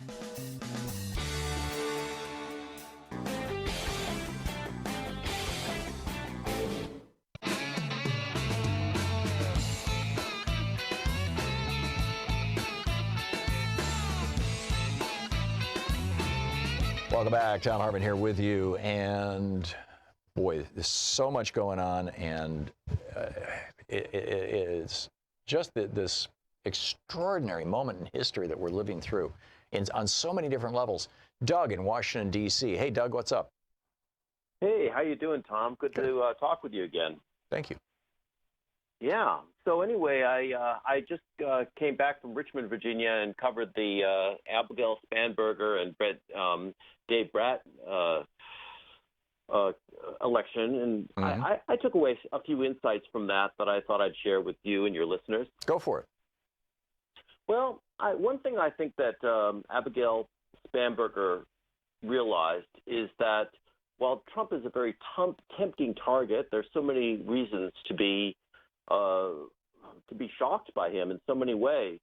He is also a distraction, and it means that that people running against him oftentimes look at this big shiny orange ball and say, how could somebody support that? And then they lose focus in terms of what do the voters want? What are the voters? I'd say it even goes a step beyond that, Doug. And in that regard, he's like, you know, Uncle Remus's tar baby. He's the more you punch him, the more you stick to him.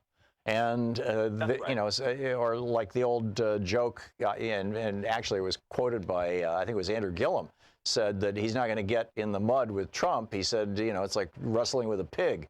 You both get dirty, but the pig loves it.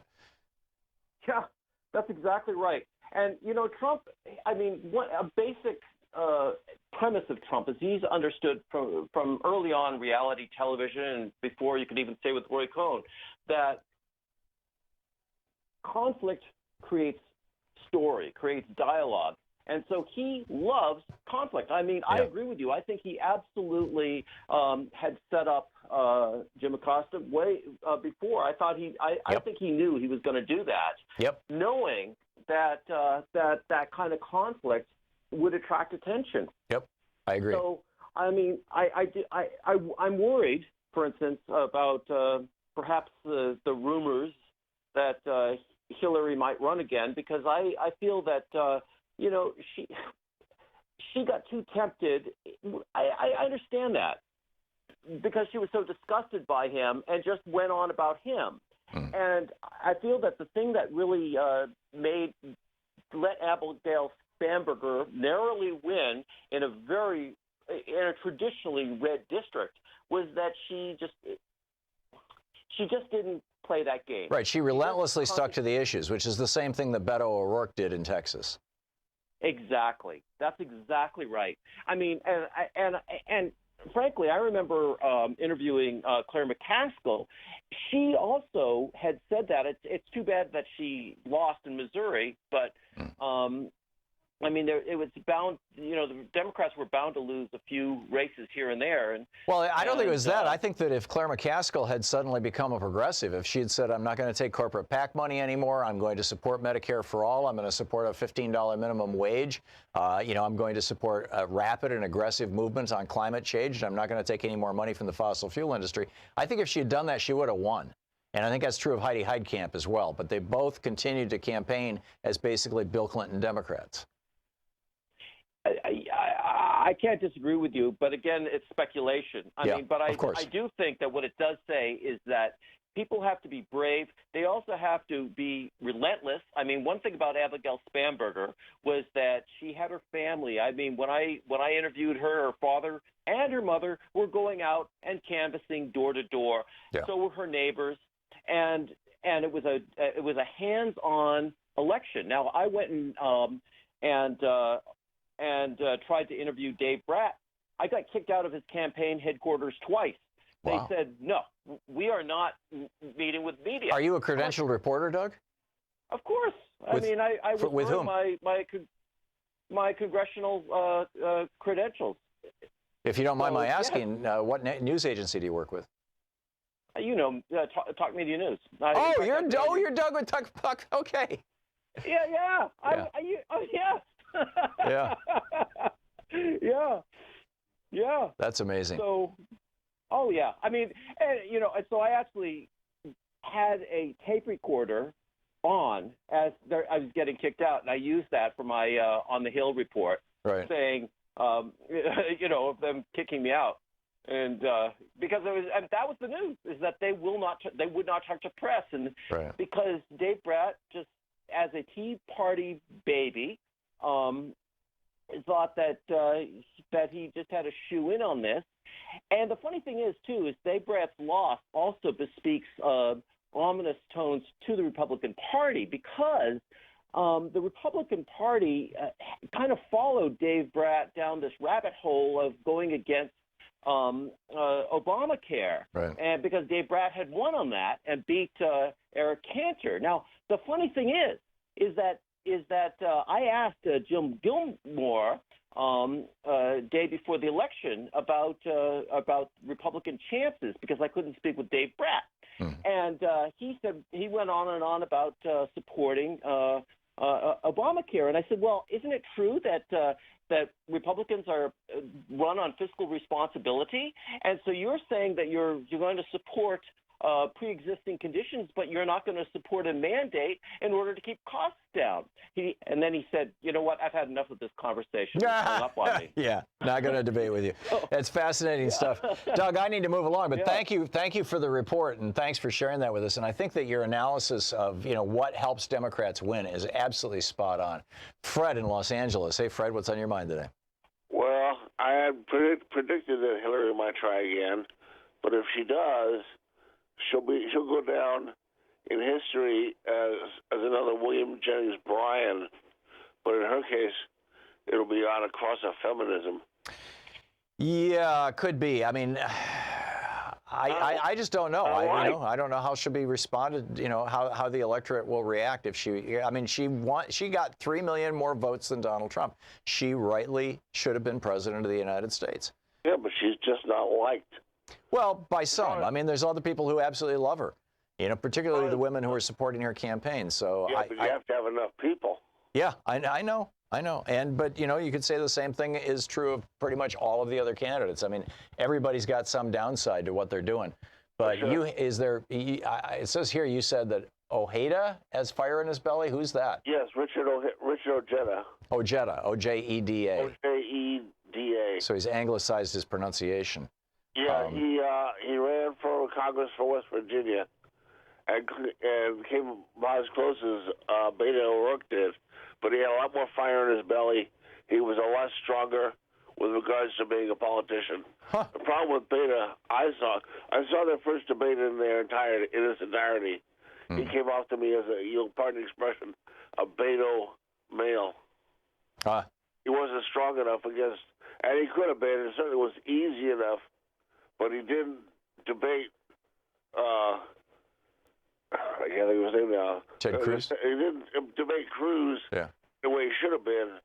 on the very first debate. Yeah, I watched that debate, and I thought that Beto needed a little more practice. But Ted Cruz was, the president of debate club in college and in high school, and Ted Cruz had no problem just telling these oily lies. I mean, it's like full of holes. Yeah, that's what Cruz does. Franks, thanks for the call. Johnny in Texas, Lamarck, Texas. Hey, Johnny, what's up? Or a week or two of the November 2016 election, Trump was ignoring the one president at a time tradition that other presidents, including Obama, followed respectfully. And with more than a year and a half to go before Obama's term ended, the Republican leadership, especially marble mouth Mitch McConnell, kept making excuses saying, "Well, we're so close to the election now, we can't. It's not fair to allow Obama to make a nomination for a Supreme Court justice." Right. So now, what you can dish it out. Let's give you some of your own medicine. Their election has been settled now. They're less than 2 months away from being sworn in. They should start governing, quote unquote, now. Let's start issuing our own subpoenas unofficially. Do everything we can, because if they did it, what's good enough for the goose is good enough for the gander. I respectfully, Johnny, I disagree. I don't think that necessarily helped the Republicans, and I think that if the Democrats tried to break the rules and behave like asses and fools like the Republicans did, like Trump did specifically, that it might blow up. On the other hand, Donald Trump has mastered the reality TV aspect of all of this, the theater, the political theater. And Democrats need to figure that one out fast. So in that regard, Johnny, perhaps you and I agree. We'll be back. It's 45 minutes past the hour. You're listening to Thom Hartmann. Visit thomhartmann.com for audio and video archives. Over 150,000 people in California have now fled their homes as a result of this climate change-driven wildfire, these wildfires.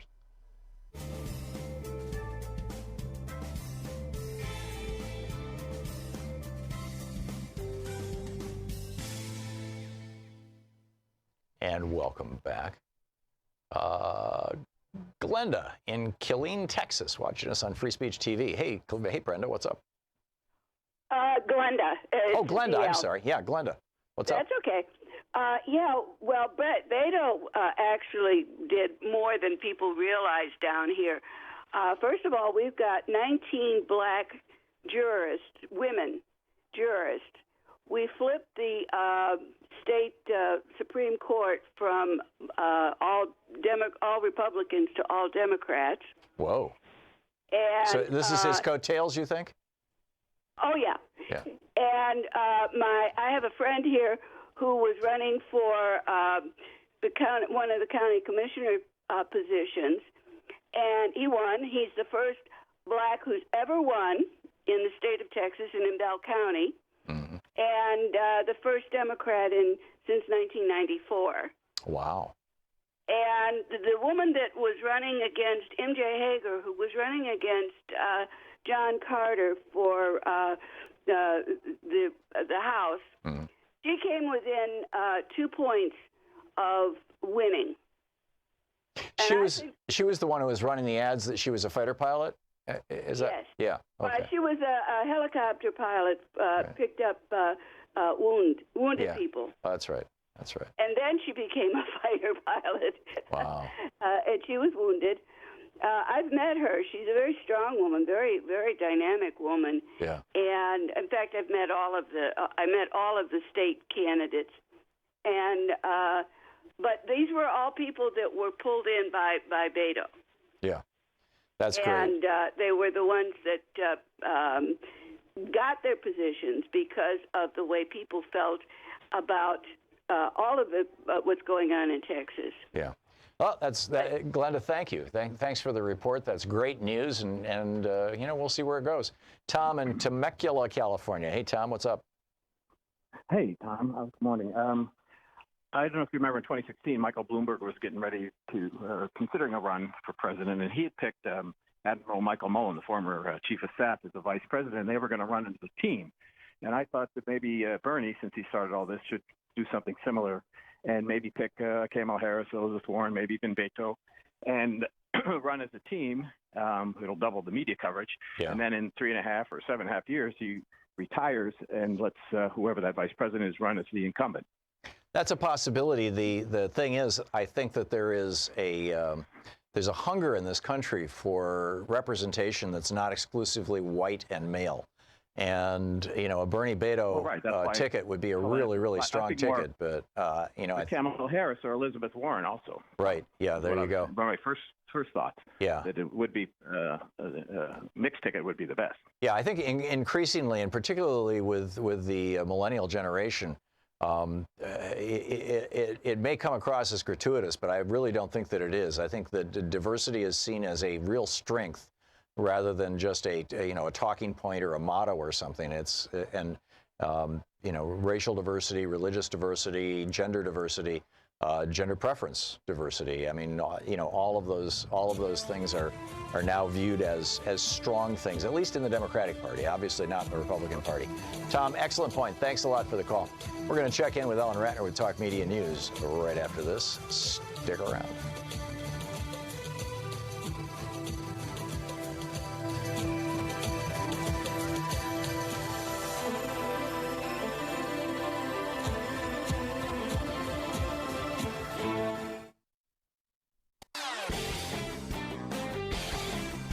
Hey, thanks so much for your support for the Thom Hartmann Program, along with your support for Free Speech TV.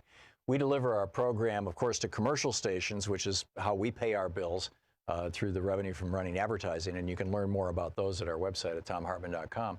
But we also share our program with non-commercial outlets, from Free Speech TV to Pacifica stations all over the country.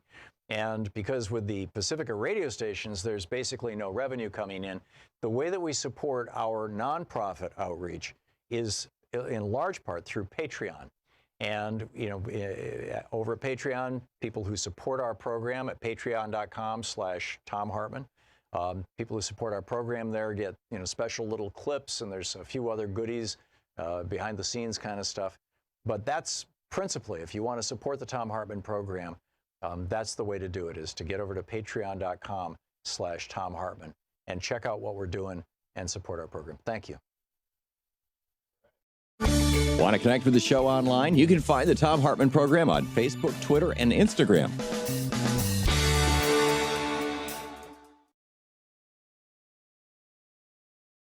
So let's check in with Talk Media News and find out what's going on in the world today. This report brought to you by goatsfortheoldgoat.com and Ellen Ratner's new book, Loving What You Do. And our dear friend Ellen Ratner on the line with us. Hey, Ellen. Well, that's right. Bob Ney is in India right now, so I'm filling in. Is he meditating with the Dalai Lama again? Well, he has a place up near the Dalai Lama in Dharamsala. Wow. So I don't know whether he meditates with him or not, but he certainly knows all the people up there. Yeah, that's an amazing story. Bob's story is such an amazing story. So what's in the news? Well, okay. So Stormy Daniels and Karen McDonald were paid off, and actually the National Enquirer paid $150,000 and then didn't run the story. Well, what's really fascinating about this is that the Wall Street Journal is running this story. Yeah. Now, the Wall Street Journal is not known for its left-wing views, and when they're running the story, it's true. Yeah, absolutely. And by the way, if this was done in order to keep it out of a political campaign, that's a major violation of federal campaign finance laws. I mean, that's a you go to prison violation. You do go to prison violation, and the fact is that there's a constitutional question as to whether you're allowed to pardon yourself. Yeah. Right? Yeah, absolutely. I think we might see that come to pass, whether it comes up as a constitutional question. That would be interesting. Now, the court would end up ruling on that. In the Arizona election, it was just called, just a few minutes ago, for the Democrat, and that means Martha McSally did not win. Right. Instead, it's Kristen Sinema. Sinema is her name. Yeah. That's right. Sinema. It's pronounced like the cinema. That's right. I mean, she's no joy either, but she's a better joy than Martha McSally for sure. Okay. All right. I mean, she's not lefty like I am, but she's at least a Democrat. Yep. What can you say? Now, also, what's very interesting is that there is a Florida recount.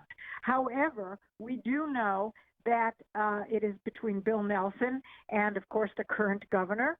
And what we do know is the current governor is filed, Rick Scott, he has filed several suits to stop what he calls illegal ballots and ballots that he considers not regular, et cetera, et cetera. Well, I don't know what's going to happen with the courts, but I do know that that's ridiculous. Well, one of those suits got knocked down just a few minutes ago, but not all of them. And B, Donald Trump has tweeted that he doesn't think that the votes of overseas military should be counted in Florida.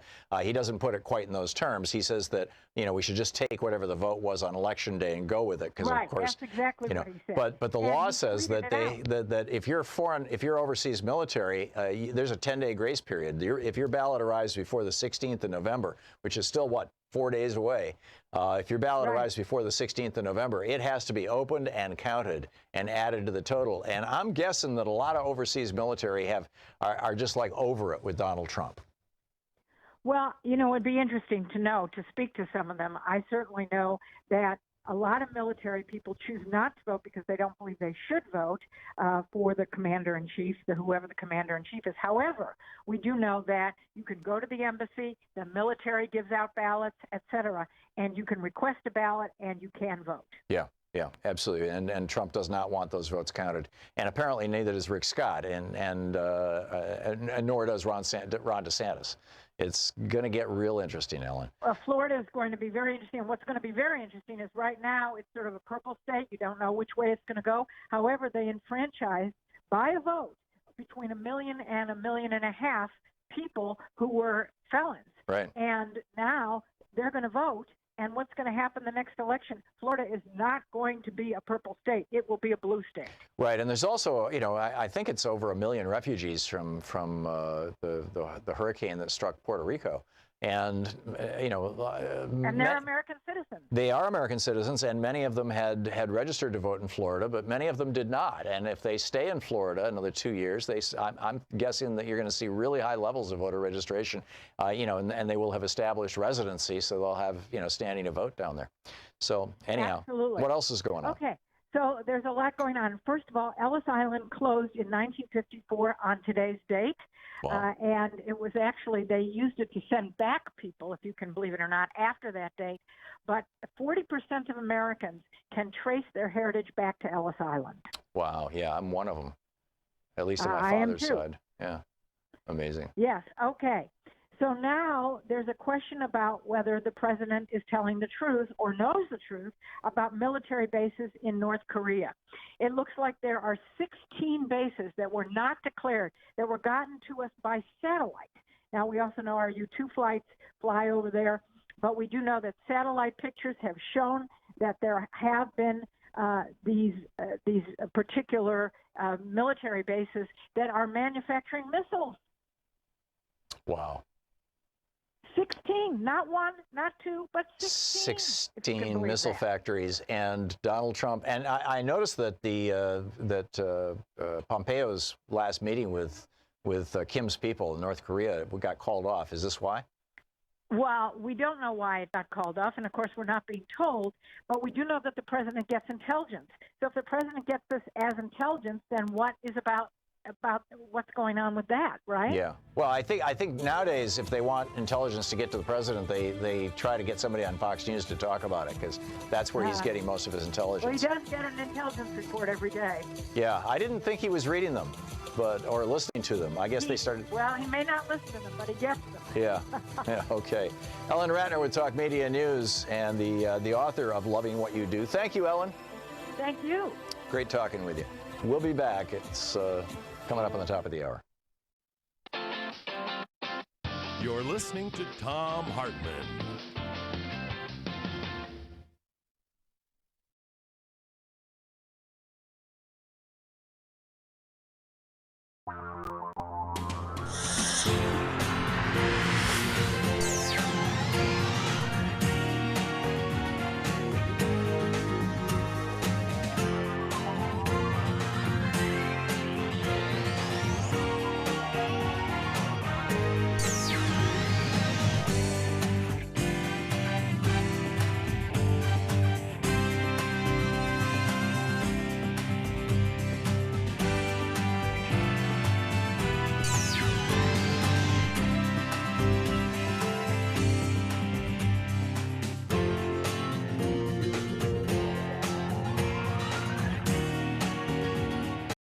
check out what we're doing and support our program. Thank you. Of Baldwin's own personal experience. Even the most cursory glance at Baldwin's published works and interviews bear out Leaming's important observation. In his essay Equal in Paris, 1955, Baldwin reveals that during his time in France, he was, quote, arrested as a receiver of stolen goods and spent 8 days in prison. While confined, Baldwin witnessed with great shock another incarcerated man's bleeding and wounding go unattended intentionally by prison staff. In his longer essay, No Name on the Street, 1972, Baldwin reflects on frequent prison visits that he made to his friend Tony Maynard, a black man who suffered violent treatment from guards after he was falsely accused with the murder of a white U.S. Marine. Baldwin's advocacy for black political prisoners in particular deeply informed his writings and public addresses throughout the 1970s and included actions such as aiding in the release of imprisoned Black Panther Party co-founders Huey P. Newton and Bobby Seale. In 1970, Baldwin was so outraged by the appearance of Angela Davis, the black revolutionary and advocate for political prisoners in handcuffs and mock mugshot posture on the cover of Newsweek magazine, that he published an open letter to the New York Review of Books in which he deemed her jailing a continuation of slavery and a foreshadowing of a radicalized epidemic of mass incarceration at one and at the same time. Quote, only a handful of the millions of people in this vast place are unaware that the fate intended for you, Sister Angela, and for the numberless prisoners in our concentration camps, for that is what they are, is a fate which is about to engulf them too, end quote. When Baldwin spoke out about racism in the criminal justice system in the Dick Cavett Show in 1973, he won widespread admiration among imprisoned black communities, receiving, quote, so many letters from them that he determined to arrange a Christmas version of his musical drama, The Hallelujah Chorus, that would tour American prisons. Finally, in 1982, Baldwin published a letter in which he insisted that artists and prisoners have more in common with one another than have servants of the state. Baldwin was a stranger neither to witnessing nor to writing about prisons and prisoner abuse.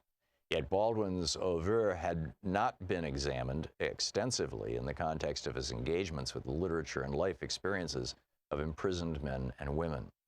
This chapter focuses on Baldwin's understanding of prisoner abuse and police intimidation as interrelated, radicalized social control functions of the contemporary U.S. carceral state, and pays careful attention to how his historicizing of radicalized state violence in fiction is shaped by his admiring engagement with the writings of imprisoned intellectuals. Baldwin, I contend, alludes to the human chattel conditioning, disciplinary violence, and economic exploitation that typified the institution of slavery in his Black Liberation Movement era short stories and novels to situate his black working class characters' subjection to racial profiling, police brutality, wrongful incarceration, indefinite solitary confinement, prisoner abuse, and premature death in racialized historical context. Focusing mostly on Baldwin's novel If Beale Street Could Talk, 1974, this chapter explores how Baldwin, inspired by the narrative techniques of the imprisoned intellectual George Jackson, links a repressive logic of racial terror from the era of antebellum slavery with the state's practice of white supremacist social control into the contemporary criminal justice system. I argue that by incorporating Baldwin's conception of neo-slavery into the elusive framework for Beale Street, Baldwin elucidates the predictability, rather than the aberrant nature, of black men's hypercriminalization, incarceration, and brutalization by the state. Beale Street thus exemplifies well what I theorized in the introduction as a neo-abolitionist novel.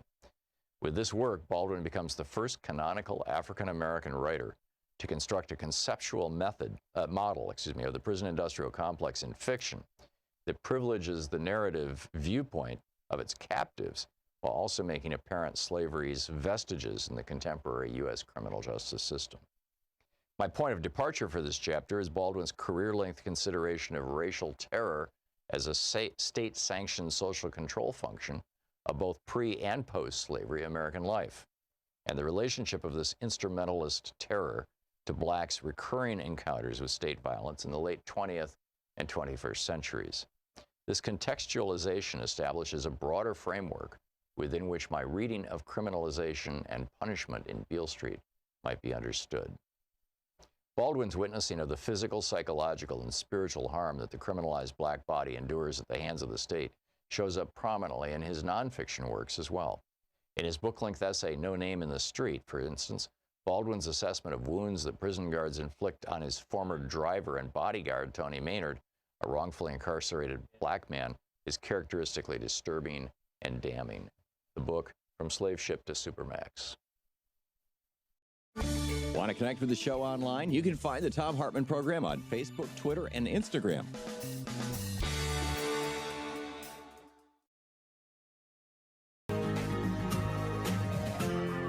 This is the Thom Hartmann Program. Welcome back. Thom Hartmann here with you. And, whoops, it just crashed. Oh, my. I'm trying to get Igor Volsky on the program here. But it is... Okay, let's see if this works. Igor, can you hear me?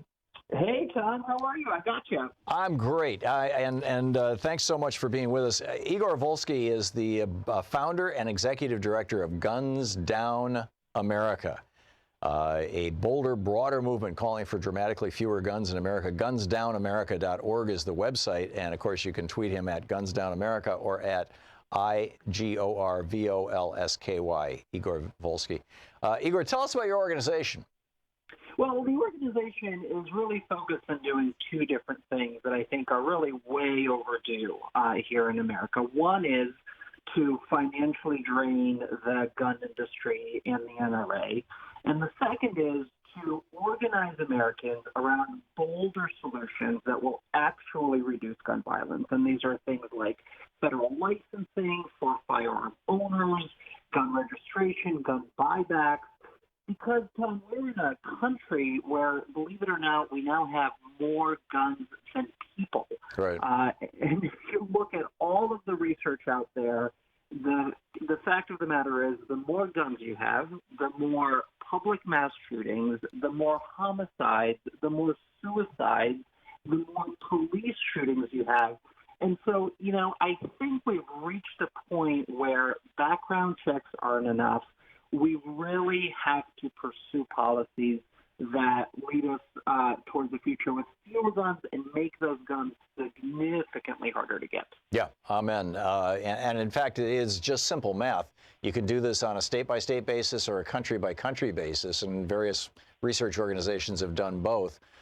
You could, basically, the more guns you have, the more gun violence you have, period. End of discussion.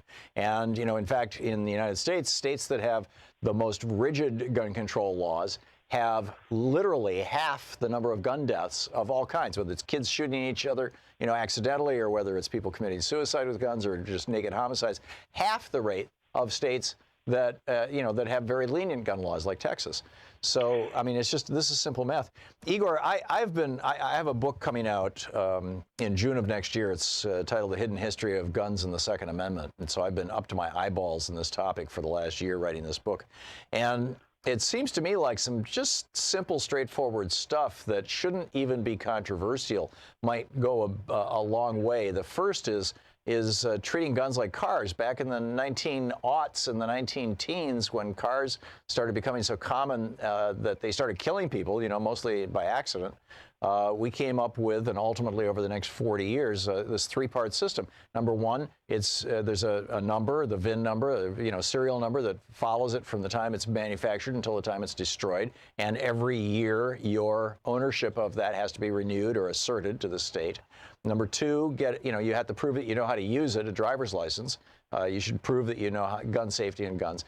Number three, liability insurance. I think it's crazy that the kids in Newtown, if they had been hit by a drunk driver, even a malicious drunk driver who wanted to kill them, Geico would have paid each one of their families $1 million. But because they were shot with a gun, they got nothing.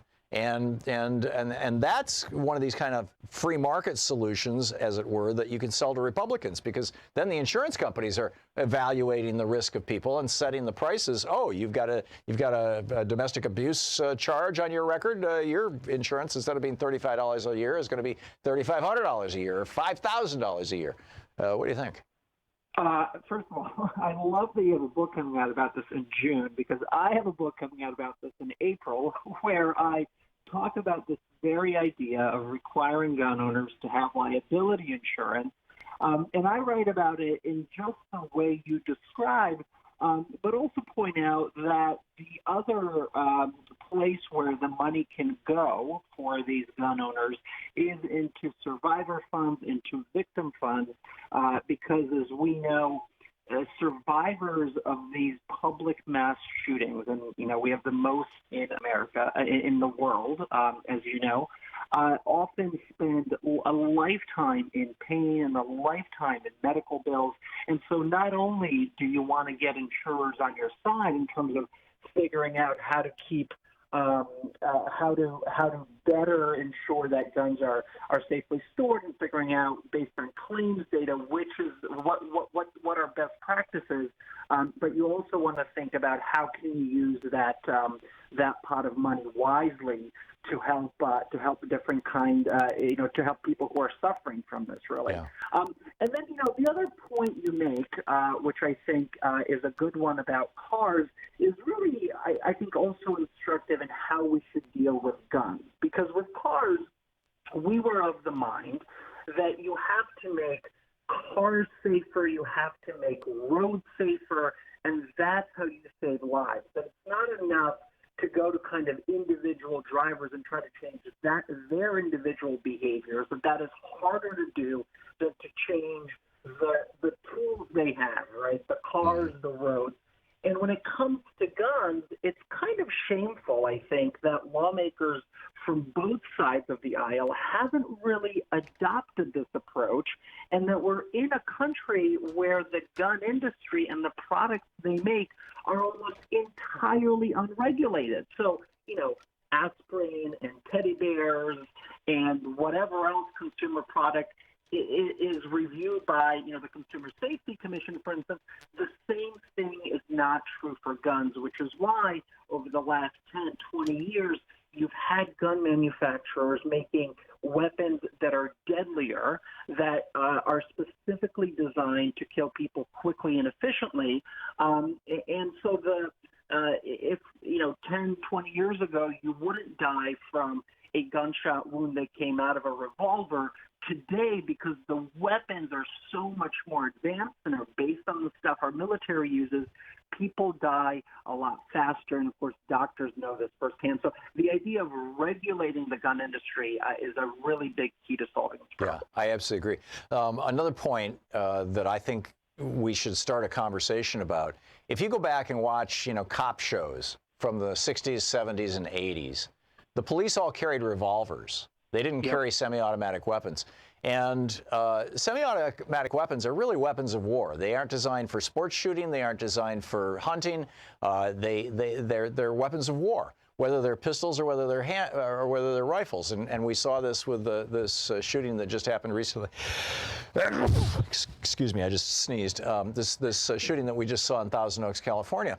The guy was carrying a handgun, a semi-automatic handgun, with apparently a 30-round clip, and maybe more than one clip. And I'm saying we didn't ban automatic weapons. You can still own a fully automatic Uzi. You just have to pay a $200 fee. You have to submit your fingerprints. You have to go through an extremely intrusive background check. And I mean, but it's there. I mean, there's a mechanism to, so if somebody says, well, I have to have my semi-automatic weapon. Okay, cool. Just let's regulate semi-automatic weapons the same way we do automatic weapons. What do you think of that? Well, I think that's a great idea. That's something I write about in my book. And when was the last time you heard of somebody using a fully automatic machine gun to commit a crime? Almost never, because as you point out, those guns are very well regulated, and it only underscores the argument that regulation actually works. That if you put barriers between people who are able to obtain a firearm, you reduce gun deaths of all kinds, starting, of course, with suicides, which is, as you know, is 2/3 of the gun deaths in America. Yeah, absolutely. So, Igor, where do we go now? What are you doing? Your organization, we need fewerguns.org, gunsdownamerica.org. Well, WeNeedFewerGuns.org is the petition that we're driving because, we had an election last week, as everybody knows. But our work, as far as I'm concerned, is really just beginning because now is the time as you have the NRA losing power, losing its political clout. They have a lot less money coming in from membership dues. They're far less influential than they've ever been. Tons of companies have broken from the NRA.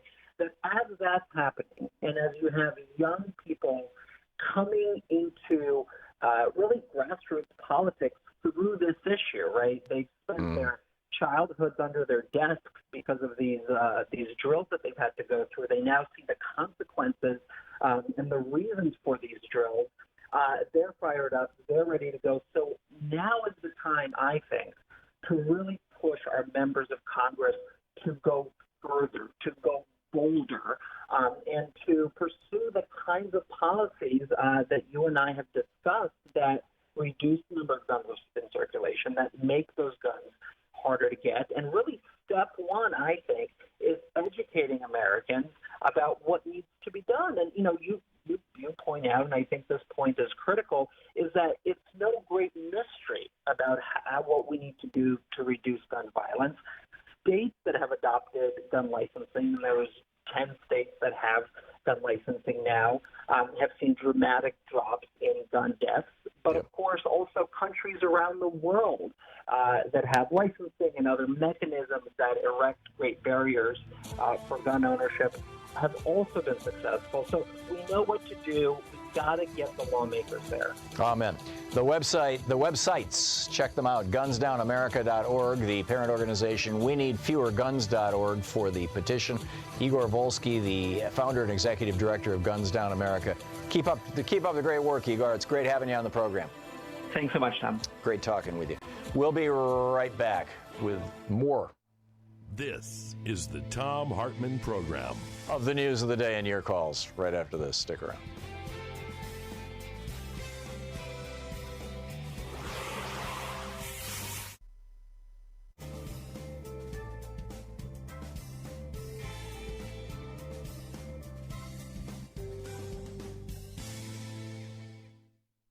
And welcome back. Melinda, watching Free Speech TV in Albuquerque, or in Abiquiu,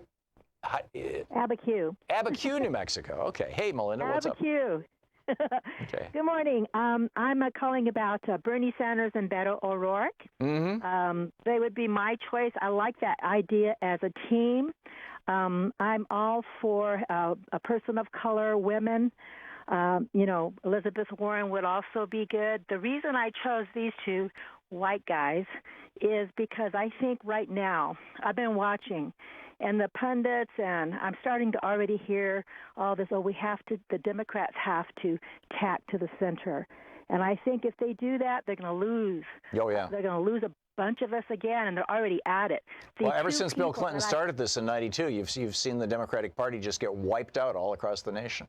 Yeah, and it's kind of like, oh, hello, you guys ever catch on? And I've heard that they really are more interested in hanging on to power, the donors, than they are in winning.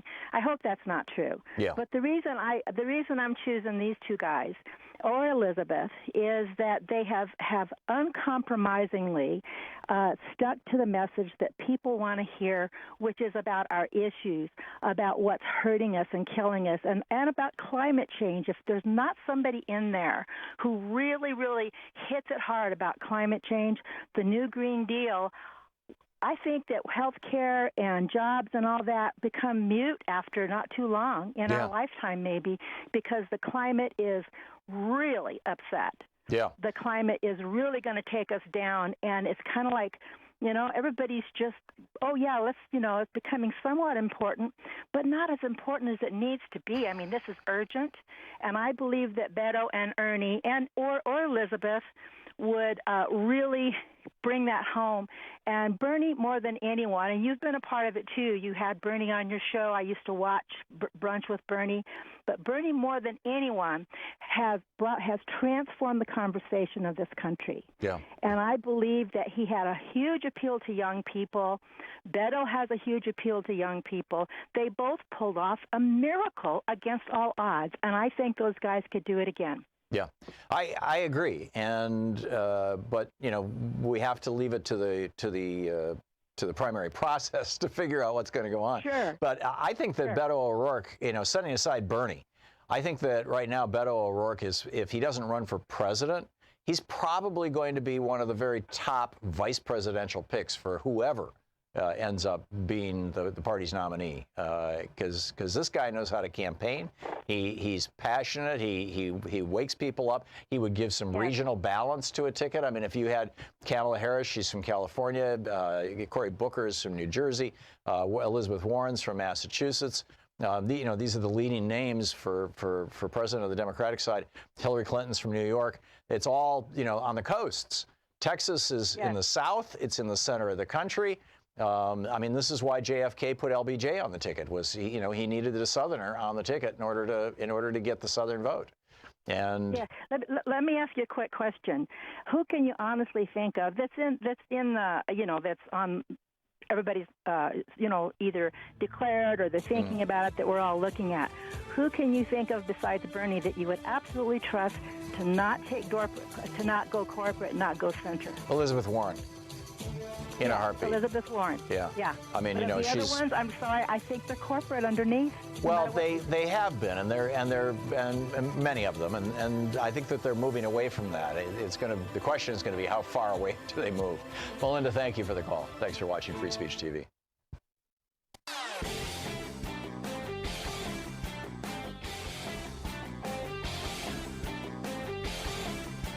Hey, thanks so much for your support for the Thom Hartmann Program, along with your support for Free Speech TV. We deliver our program, of course, to commercial stations, which is how we pay our bills through the revenue from running advertising, and you can learn more about those at our website at thomhartmann.com. But we also share our program with non-commercial outlets, from Free Speech TV to Pacifica stations all over the country. And because with the Pacifica radio stations, there's basically no revenue coming in, the way that we support our nonprofit outreach is in large part through Patreon. And, you know, over at Patreon, people who support our program at patreon.com/Thom Hartmann, people who support our program there get, you know, special little clips, and there's a few other goodies, behind the scenes kind of stuff. But that's principally, if you want to support the Thom Hartmann Program, that's the way to do it, is to get over to patreon.com/Thom Hartmann and check out what we're doing and support our program. Thank you. Want to connect with the show online? You can find the Thom Hartmann Program on Facebook, Twitter, and Instagram.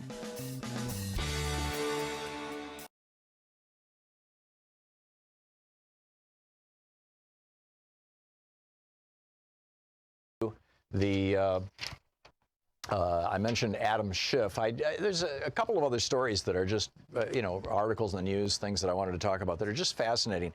Firuz Dumas, who is a humorist and writer, published a piece called "Why I Dread Returning to an American Public School" in the New York Times.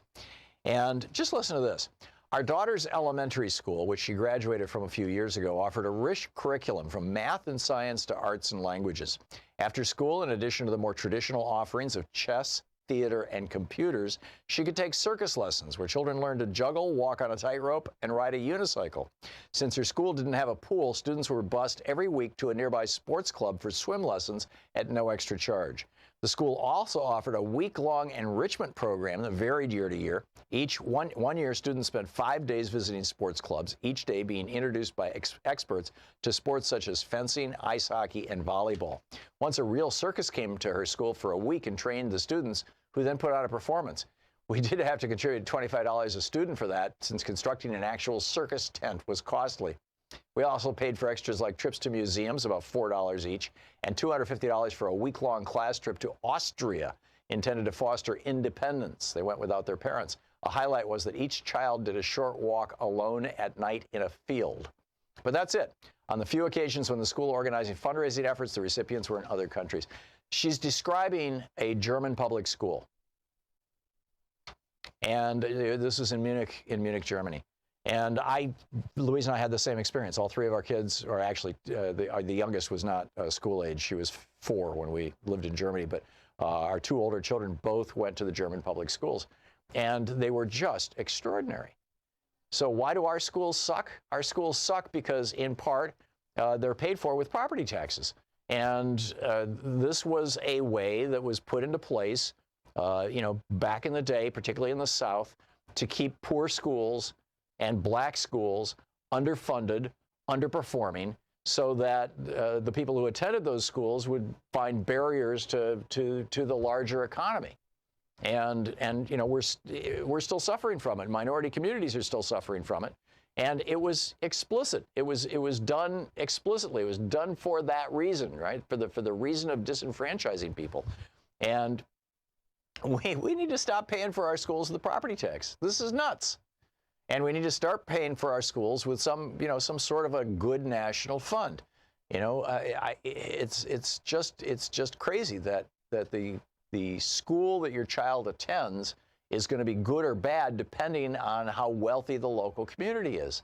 This is the one of the most rigid and pernicious and evil ways that we use right now to perpetuate class rigidity, essentially, to prevent people from moving up economically, socially, politically, in terms of power. It's a way to keep people down. And it was intended to be a way to keep people down. And it was intended to be a way to add extra benefits to the lives of school children who came from wealthy families and wealthy communities. It was intended that way. It wasn't some accident. This is why it was set up.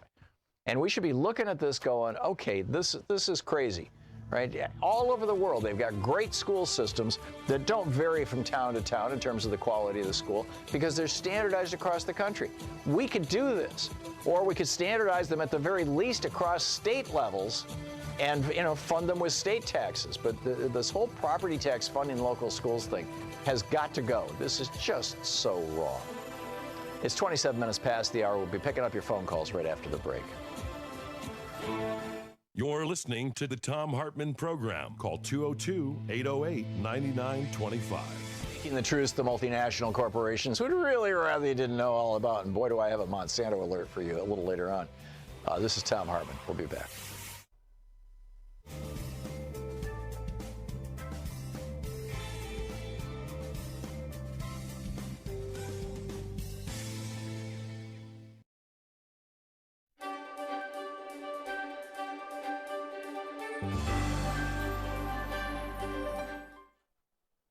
It's the Thom Hartmann University Book Club. Today we're reading from Seize the Time, the story of the Black Panther Party and Huey P. Newton by Bobby Seale. This is from page 85, a subchapter titled Huey Backs the Pigs Down. And there are a few words in here that I'll be filling in, as it were. They're walking, he says, one day as we were walking out of the office, I guess we'd been there about a month or so, a pig passed by. He saw us coming out of the office with shotguns and pistols on our sides. About 6 or 7 of us came out of the office there in the daytime, and we looked at the pig as he passed by, and he jumped on his radio because he saw us coming out of the office with these pieces and stuff. We had just finished field stripping weapons, learning about 00 buckshot, learning about the 9mm and the 45, and having a political education session. We had a 45 and a 357 Magnum in the group and a couple of M1s. We had 3 or 4 shotguns by then. We bought up guns like a son of a bitch then. The pig went down 2 blocks and turned around, came back up the other side of the street. They were building rapid transit, BART, right down from Grove Street there, and we went up the other side of the boulevard and came back. We readily assessed that the pigs were ready to see what the F was happening, that this pig had radioed in, and he was running it down, how he had, quote, seen some N-words come out of a place here with some guns and blop, blop, de bloop, etc., come out of this office with guns and stuff. He was radioing into other pigs to help get him. Huey had his father's car that day, and he goes through that whole thing. So anyhow, the police pull him over, and Huey got in the car, and the pig came up to the window. You have any driver's license? So Huey rolled the window down. That wasn't more than a 3 or 4 inch crack in the window. Huey handed his license out the window. Is this your true name? The pig said. And Huey said, yes, that's my true name, Huey P. Newton. Is this your true address, 841 47th Street? And Huey said, yep, that's my true address, 841 47th Street. And what are you doing with the guns? And Huey said, what are you doing with your gun? This particular pig decided he wasn't going to argue, so he went back and got his little writing pad there where they fill out S-word. Your true name is Huey P. Newton? Huey said, that's right. The pig wrote it down. Your true address is 841 47th Street? Huey said, that's right. The pig then looked at his license. What's your phone number? And Huey said, 5, and stopped and wouldn't say anything else. And the pig said, 5 what? And this is when all the S-word between the pig and the party and the pigs began. Huey said, the Fifth Amendment. You ever heard of it? Don't you know about the constitutional right of a person not to testify against himself? 5, I don't have to give you anything but my identification, name, and address, so therefore I don't even want to talk to you. You can leave my car and leave me alone. I don't even want to hear you. What do you mean, the pig said. And Huey said, just what I said. The constitutional right of any man is that he doesn't have to testify against himself. And Huey had a big M1 sitting to his right with his hand on it. I had this 9mm sitting beside me, and Huey had this M1 at his side. Huey was driving. 4 other brothers were in the back seat. One of them was Bobby Hutton. They were being quiet because Huey told him to be quiet, and the pig is going crazy. He's by himself, and Huey's got all these black N-words in the car going for the MFer. Meanwhile, while the pig is trying to get bad, 3 cars drove up behind us and 1 in the front. Some more were in the driveway. Blop, blop, blop de blue. Then another car came in front of us. A pig jumped out of the car, walked up to our car, and said through the crack in the window with a hoggish voice trying to sound intimidating, what's going on here? And Huey said, the same basic procedures that are supposed to go on. Huey rolled the window down another 5 or 6 inches. The pigs were looking at the guns in the car. Can I see that pistol there? One of the pigs said. No, you can't see it, Huey told him. I was beginning to get skeptical about what was happening because he pointed to my 9mm pistol. Huey was on probation, and if they thought that this was Huey's pistol, I didn't know this law stuff the way Huey knew it, so I moved the pistol over beside me real close. It had been lying in the middle of the seat. I said, no, you can't see it. Huey said, no, you can't see the pistol, nor this, pointing to his rifle. And you don't want to look, and I don't want you to look at it. You don't have to look at it. Is that your pistol? He asked Huey. And I said, no, it's not his pistol, it's my pistol. I said that because I was thinking the man's going to jump on Huey because he already told me about the probation law. If he gets caught with a pistol, he's burned. But if he gets caught with a rifle, the man can't mess with him because his probation officer told him he can carry a rifle or shotgun, and he couldn't stop him. The pig said, can I see it or not? So Huey said to me, I'll talk. And then he said to the pig, no, you can't see the pistol. Get away from the car. We don't want you around the car, and that's all there is to it. Well, I can ask him if I can see his pistol or not, the pig says. So I says, well, you can't see my pistol. The MFers tried to get indignant. They were blabbing and oinking to each other about who in the hell we thought we were, and Constitution my ass, they're just turning it around. Then the pig said to Huey, who the hell do you think you are? Look, damn it, Huey said. He opened the car door. This is where Huey got mad. I mean, you have to imagine this N-word. He got mad because these dogs were going to carry on, and they were bracing up like they were bad.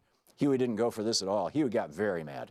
He opened up the door saying, who the hell do you think you are? In the first place, this man, pointing at the pig, came up here and asked me for my license like he was citing me for a ticket or observation of some kind. This police officer is supposed to be carrying out his duty, and here you come talking about our guns? Huey put his hand around his M1 rifle and continued, we have a constitutional right to carry the guns, and anyway, I don't want to hear it. The pigs backed up a couple of steps, and Huey was coming out of the car. Huey had his hand back in the car getting his M1, and you know, if you've ever seen Huey, he gets growly but articulate. He came out of the car with his M1. Huey knows this law so well that he wouldn't have had the one M1 loaded inside the car. So he came out of the car, he dropped around into the chamber right away. Clack, clop. Who do you think you all are anyway? Huey said to the pigs. And the pigs were all on the sidewalk harassing all the brothers and sisters who gathered around. You move on down the street, said the pig. Huey started interrupting. You don't have to move down the street. Don't go anywhere. These pigs can't keep you from observing. You have a right to observe an officer carrying out his duty. And these pigs, they listen to all this S-word, and it goes on from there. It's a great story. Seize the Time by Bobby Seale. Want to connect with the show online? You can find the Thom Hartmann Program on Facebook, Twitter, and Instagram.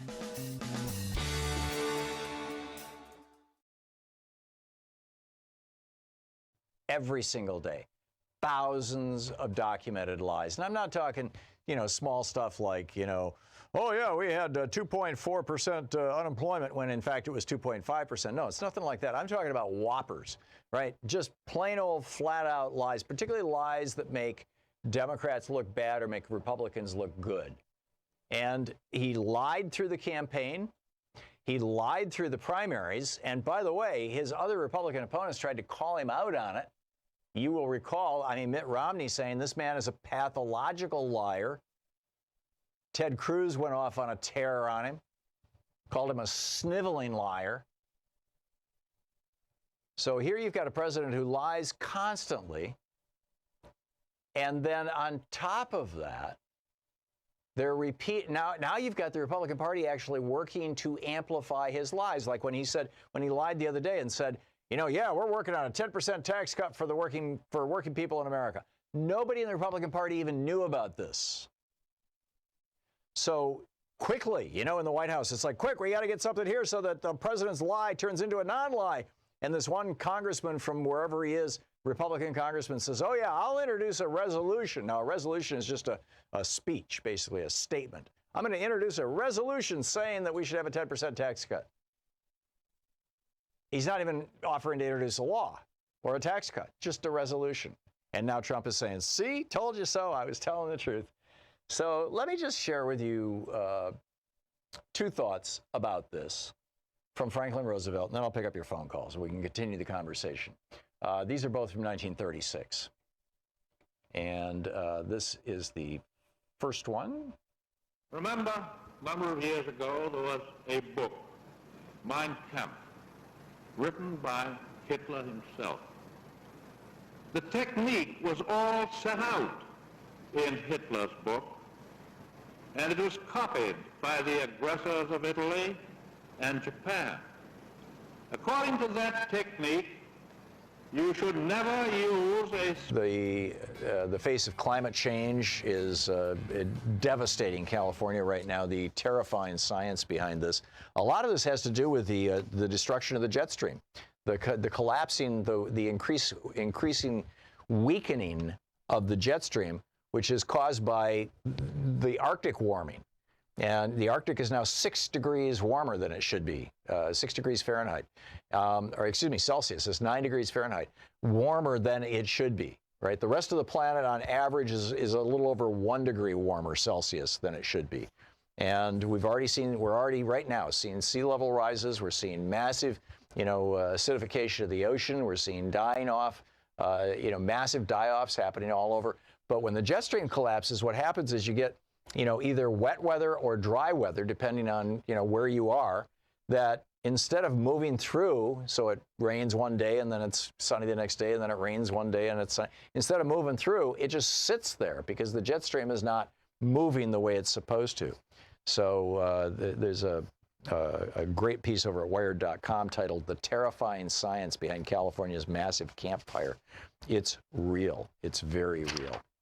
So a lot going on here. Lonnie in Salisbury, North Carolina. Hey, Lonnie, what's on your mind today? Hey, how you doing, Tom? Good. Hey, yeah, I just wanted to say a couple things. As being a veteran, I was seriously disappointed in Donald Trump. I mean, goodness, man, he's the president of the United States, the commander-in-chief. Don't you think he should have had the respect to visit the American tomb in Europe, plus the one here in Arlington Cemetery? That's a shame. I do. I do think so. Every other former, every former American president who has gone overseas during times like this, has of course visited American dead memorials. And every year the president goes to Arlington. But it's raining, and Donnie's got very, very delicate hair. I wouldn't care if it was rain and brimstone. That's something he's doing to honor our veterans. He talked about how much he loved them and all this, and said just the other day that he will never forget Obama for what he did to the military. Can you imagine a couple of days later doing something like what he did? Yeah, no, it's a slap in the face. And then on top of that, the guy that he has appointed to replace Jeff Sessions as Attorney General, acting Attorney General, this guy Whitaker, he's being investigated by the FBI. So Trump puts him in charge of the FBI. And what's he being investigated for? Bilking veterans out of their life savings. I know, how ironic is that? I mean, yeah, it's insane, Lonnie. It's just insane. It's incredibly ironic. Lonnie, I got to move along, but thank you for the call. It's great to hear from you. Ramesu in Birmingham, Alabama. Am I saying your name right? Yes, you are. So what's on your mind today? Like the previous caller, I'm an 11-year veteran with combat service, and the action of Mr. Trump is just utterly disgusting and repulsive. Mind you, I'm not surprised. It's just, I find it just. Yeah. I understand what, basically. I'm sorry, Ramesu, your phone is breaking up. Leaders. Oh, I'm sorry. I said Mr. Trump is basically just an authoritative corporate elitist. I mean, he doesn't understand what holds this country together. I mean, these are certain. I mean, I just recognize the importance of, I absolutely agree. Ramesu, thank you very much for the call. Your phone is kind of falling apart right now. But, yes, and this has to be making veterans feel terrible. Donald Trump basically disrespecting veterans across the United States at the same time that Jared Kushner's planned fix over at the VA of a new technology system. I believe this was Jared Kushner's idea. I know he's pushing the same thing for the VA hospitals. And it appears it's not working quite the way it should. Laura in Champaign, Illinois. Hey, Laura, what's up? Hi, Tom. I must say I'm rather skeptical about the outcome of the race between Beto and Cruz, or at the very least, I don't believe that he lost as much as has been reported, because it was reported that voting machines down there were flipping votes from Beto to Cruz. Yep. If people voted a straight Democratic ticket. Yep. And several different counties reported that, and it was always that when the machines flipped the vote, it was always in favor of the Republicans. Also, they were doing the same voter suppression tricks that they're doing in Florida. Poor neighborhoods, African-American neighborhoods, Hispanic neighborhoods, Native American neighborhoods. They got the older machines, the less functional machines, and fewer machines. So they had to stand in line for hours, sometimes the entire day, as opposed to, in the wealthy white suburban districts, you go in and vote and you're out in 15 minutes. So, and then on top of that, you've got the voter suppression from the ID law in Texas, which does not include state university IDs, even though they're government issued IDs. So it was harder for students to vote. Older people who no longer drive can't vote at all anymore in Texas, unless they still have a passport. And only 3% of us have passports. I mean, you add all this up, Laura, and I'm guessing that probably Beto got more votes or would have gotten more votes than Ted Cruz. Absolutely. Oh, yes. And I believe, Tom, that voter suppression and election fraud is, if not the most important issue, but one of the most important issues that we need to correct in this country if we are going to have a true democracy. Yep.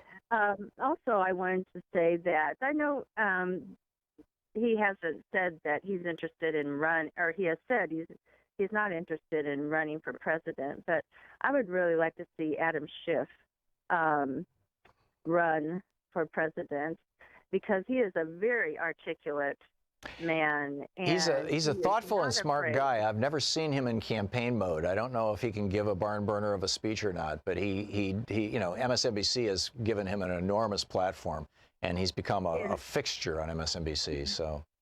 And he seems not to be afraid to take a strong, firm stance on issues. Yeah.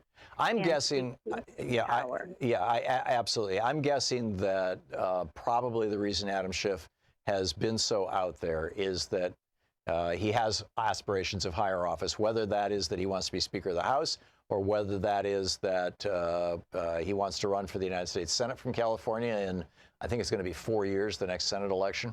I don't know. I don't know what's going on, but he certainly has a following. Laura, thanks for the call. It's a great one. Margie in Wisconsin Rapids, Wisconsin. Hey, Margie, what's up? I want to bring up something else that happened in Florida to suppress voting. This happened a mile from my sister's house in Deerfield Beach. Mm-hmm. They put the polling location inside a gated community, which had private security guards checking people in. A couple of things happened. The private security guards turned people away if they didn't have a voter ID, didn't have an ID. Those people were going in to do provisional ballots, which do not require an ID. Mm-hmm. Number two, The lines were so long, it backed up onto two major roads around that gated community. And number 3, if you are in line to vote when the polls close, you legally are allowed to vote. However, if you were waiting in line at the guard shack to get into the gated community, you were turned away. Wow. People that lived inside this gated community, they could get up in the morning and walk over to the polling location. Right. Everybody else got stuck in a line at this one guard shack with a private armed security guard checking them in. Amazing, amazing. Margie, thanks for letting us all know about that. Ray in Florence, Texas. Hey, Ray, what's up? Hey, I was calling to put my 2 cents in about the Beto O'Rourke for president in 2020. Mm-hmm. Oh, by the way, that's the caller that called in from Wills Point up in northeast Texas. Hello from 200 miles south. There you go. Okay. So my county is just north of Austin, and we flipped for Beto. It's the first time we've gone Democratic since the days of Ann Richards and Jim Hightower and all them. Yeah. Yeah, I think Texas is turning back into a battleground state. Obviously, Florida is as well. And I think, frankly, what Thomas Jefferson referred to as the reign of witches, which was his reference to the Federalists and John Adams' administration, is about to pass. And the question is, how much damage will they have done to us by stacking the court with right-wing stooges who in many cases have never even tried a case. You're listening to Thom Hartmann. Visit thomhartmann.com for audio and video archives. Back with more of your calls right after this. It's 46 minutes past the hour.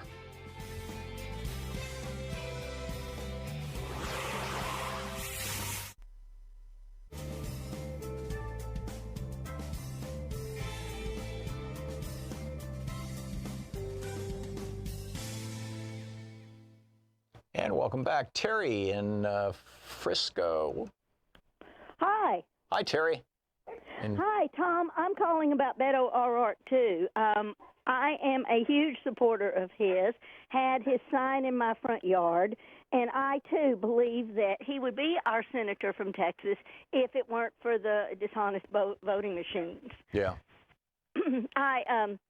I did check mine. I voted straight Democratic, and I checked mine, and mine was correct. Mm-hmm. But I live in affluent Republican area, right. And so I would expect that mine would be correct. The other 2 things I really, really, really wanted to talk about is I am so tired of people saying about Trump, he doesn't understand. I am so tired of those words because if he doesn't understand, he doesn't belong there. Right. And secondly, I'm also tired of people calling him the leader of the free world. Yes, all of our other presidents have been, or at least for a long time, the leader of the free world, but he is not. He is trying to dismantle the free world. Yeah, I absolutely agree with you, Terry. I absolutely agree with you. And it's I mean, this is also a national embarrassment. The whole world is seeing. Totally. They're watching Trump get played by Kim Jong-un and laughing at us or pitying us or worried that we might have a war. They're watching the way that he's provoking China, which could very easily lead to a war. I mean, there's just so many ways that this could be so dangerous. Exactly. And I think he's doing Vladimir Putin's bidding. In fact, he went to meet and get some more orders the other day. Yeah. So who knows what his new orders are, but I think he's accomplished all of his old orders. Well, he has not yet ended the freezing of assets and the boycott's the wrong word. What is it that we're doing with Russia? Whatever it is, the punishment that we have provided to them. The sanctions. I can't think of it right now either, Sean. but Yeah, yes, I know what you mean. Well, he hasn't, but he's come close and he's tried hard, and his Republican sycophants have done a lot to move in that direction. or in every direction that he wants to. Yeah. Yeah, it's a tough one, you know, to know what to do with this and where to take it. Terry, thank you for the call. It's nice to hear from you, and I appreciate the call. It's you know, a pretty remarkable time right now in our history. Whoa, system producer just crashed too. Everything has crashed. A woman in El Salvador who gave birth to her rapist's baby is now facing 20 years in jail. 20 years in jail.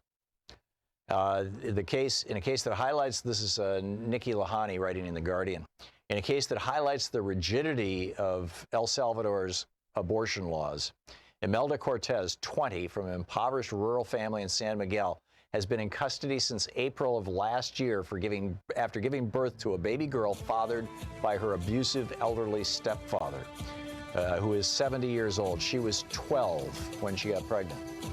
And they're saying that she tried to get an abortion and didn't succeed. And so they're going to put her in prison. I mean, this is the world that the hard right, the so-called religious hard right, wants to bring to us. It's incredible. We'll be right back with more of your calls. Stick around. It's 51 minutes past the hour.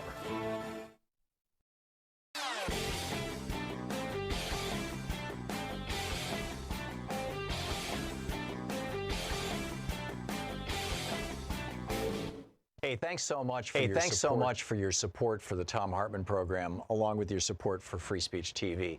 We deliver our program, of course, to commercial stations, which is how we pay our bills through the revenue from running advertising, and you can learn more about those at our website at thomhartmann.com.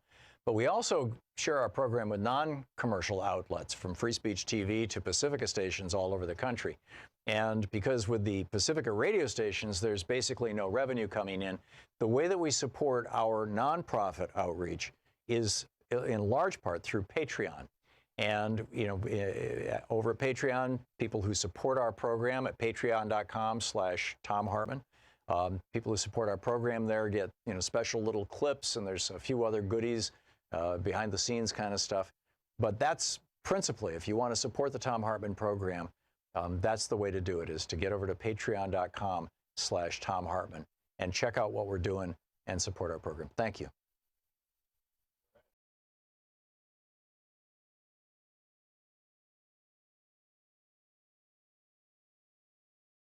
And Kevin in Santa Rosa. Hey, Kevin. Thanks for listening to KNYO. What's up?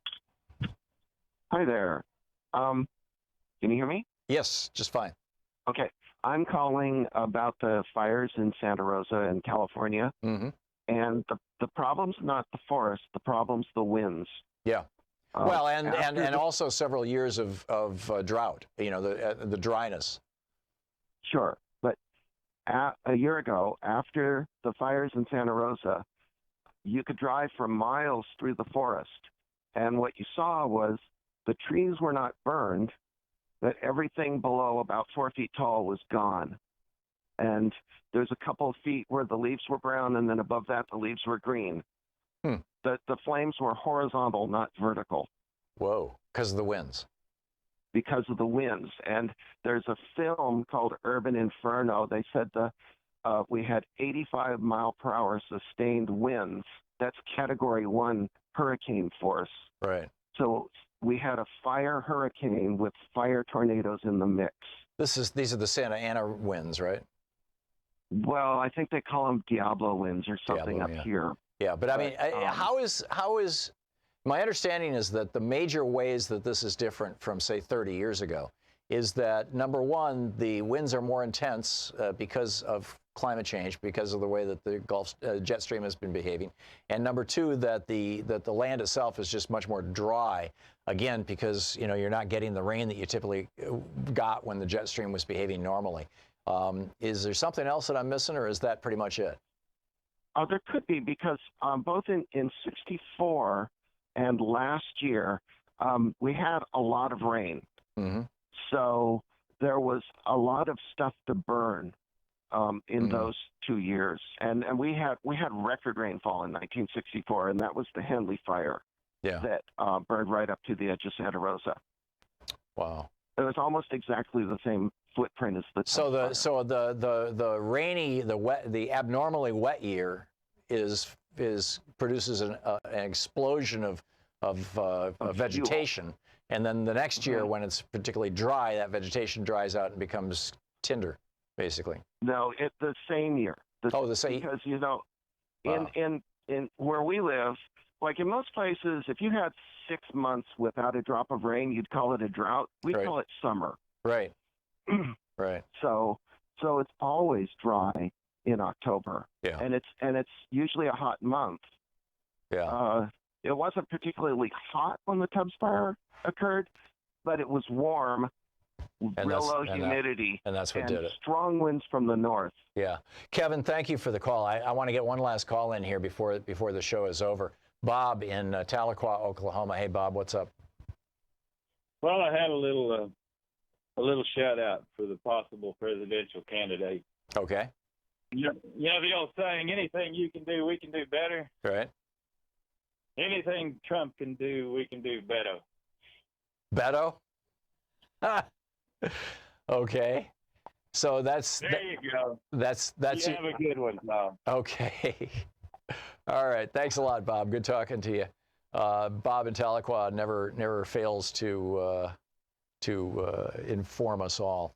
I want to just, in the 30 seconds I have left here before the show ends, give you a tip, a story that's really worth reading. I'm going to talk about it a little more as the week goes on, but it's by Tim Wu, a professor, law professor who specializes in antitrust law.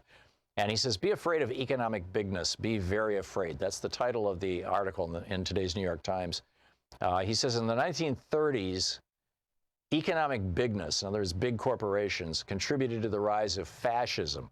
Alarmingly, we are experimenting again with a monopolized economy. This is a serious danger, which, as I said, I'll be talking about tomorrow.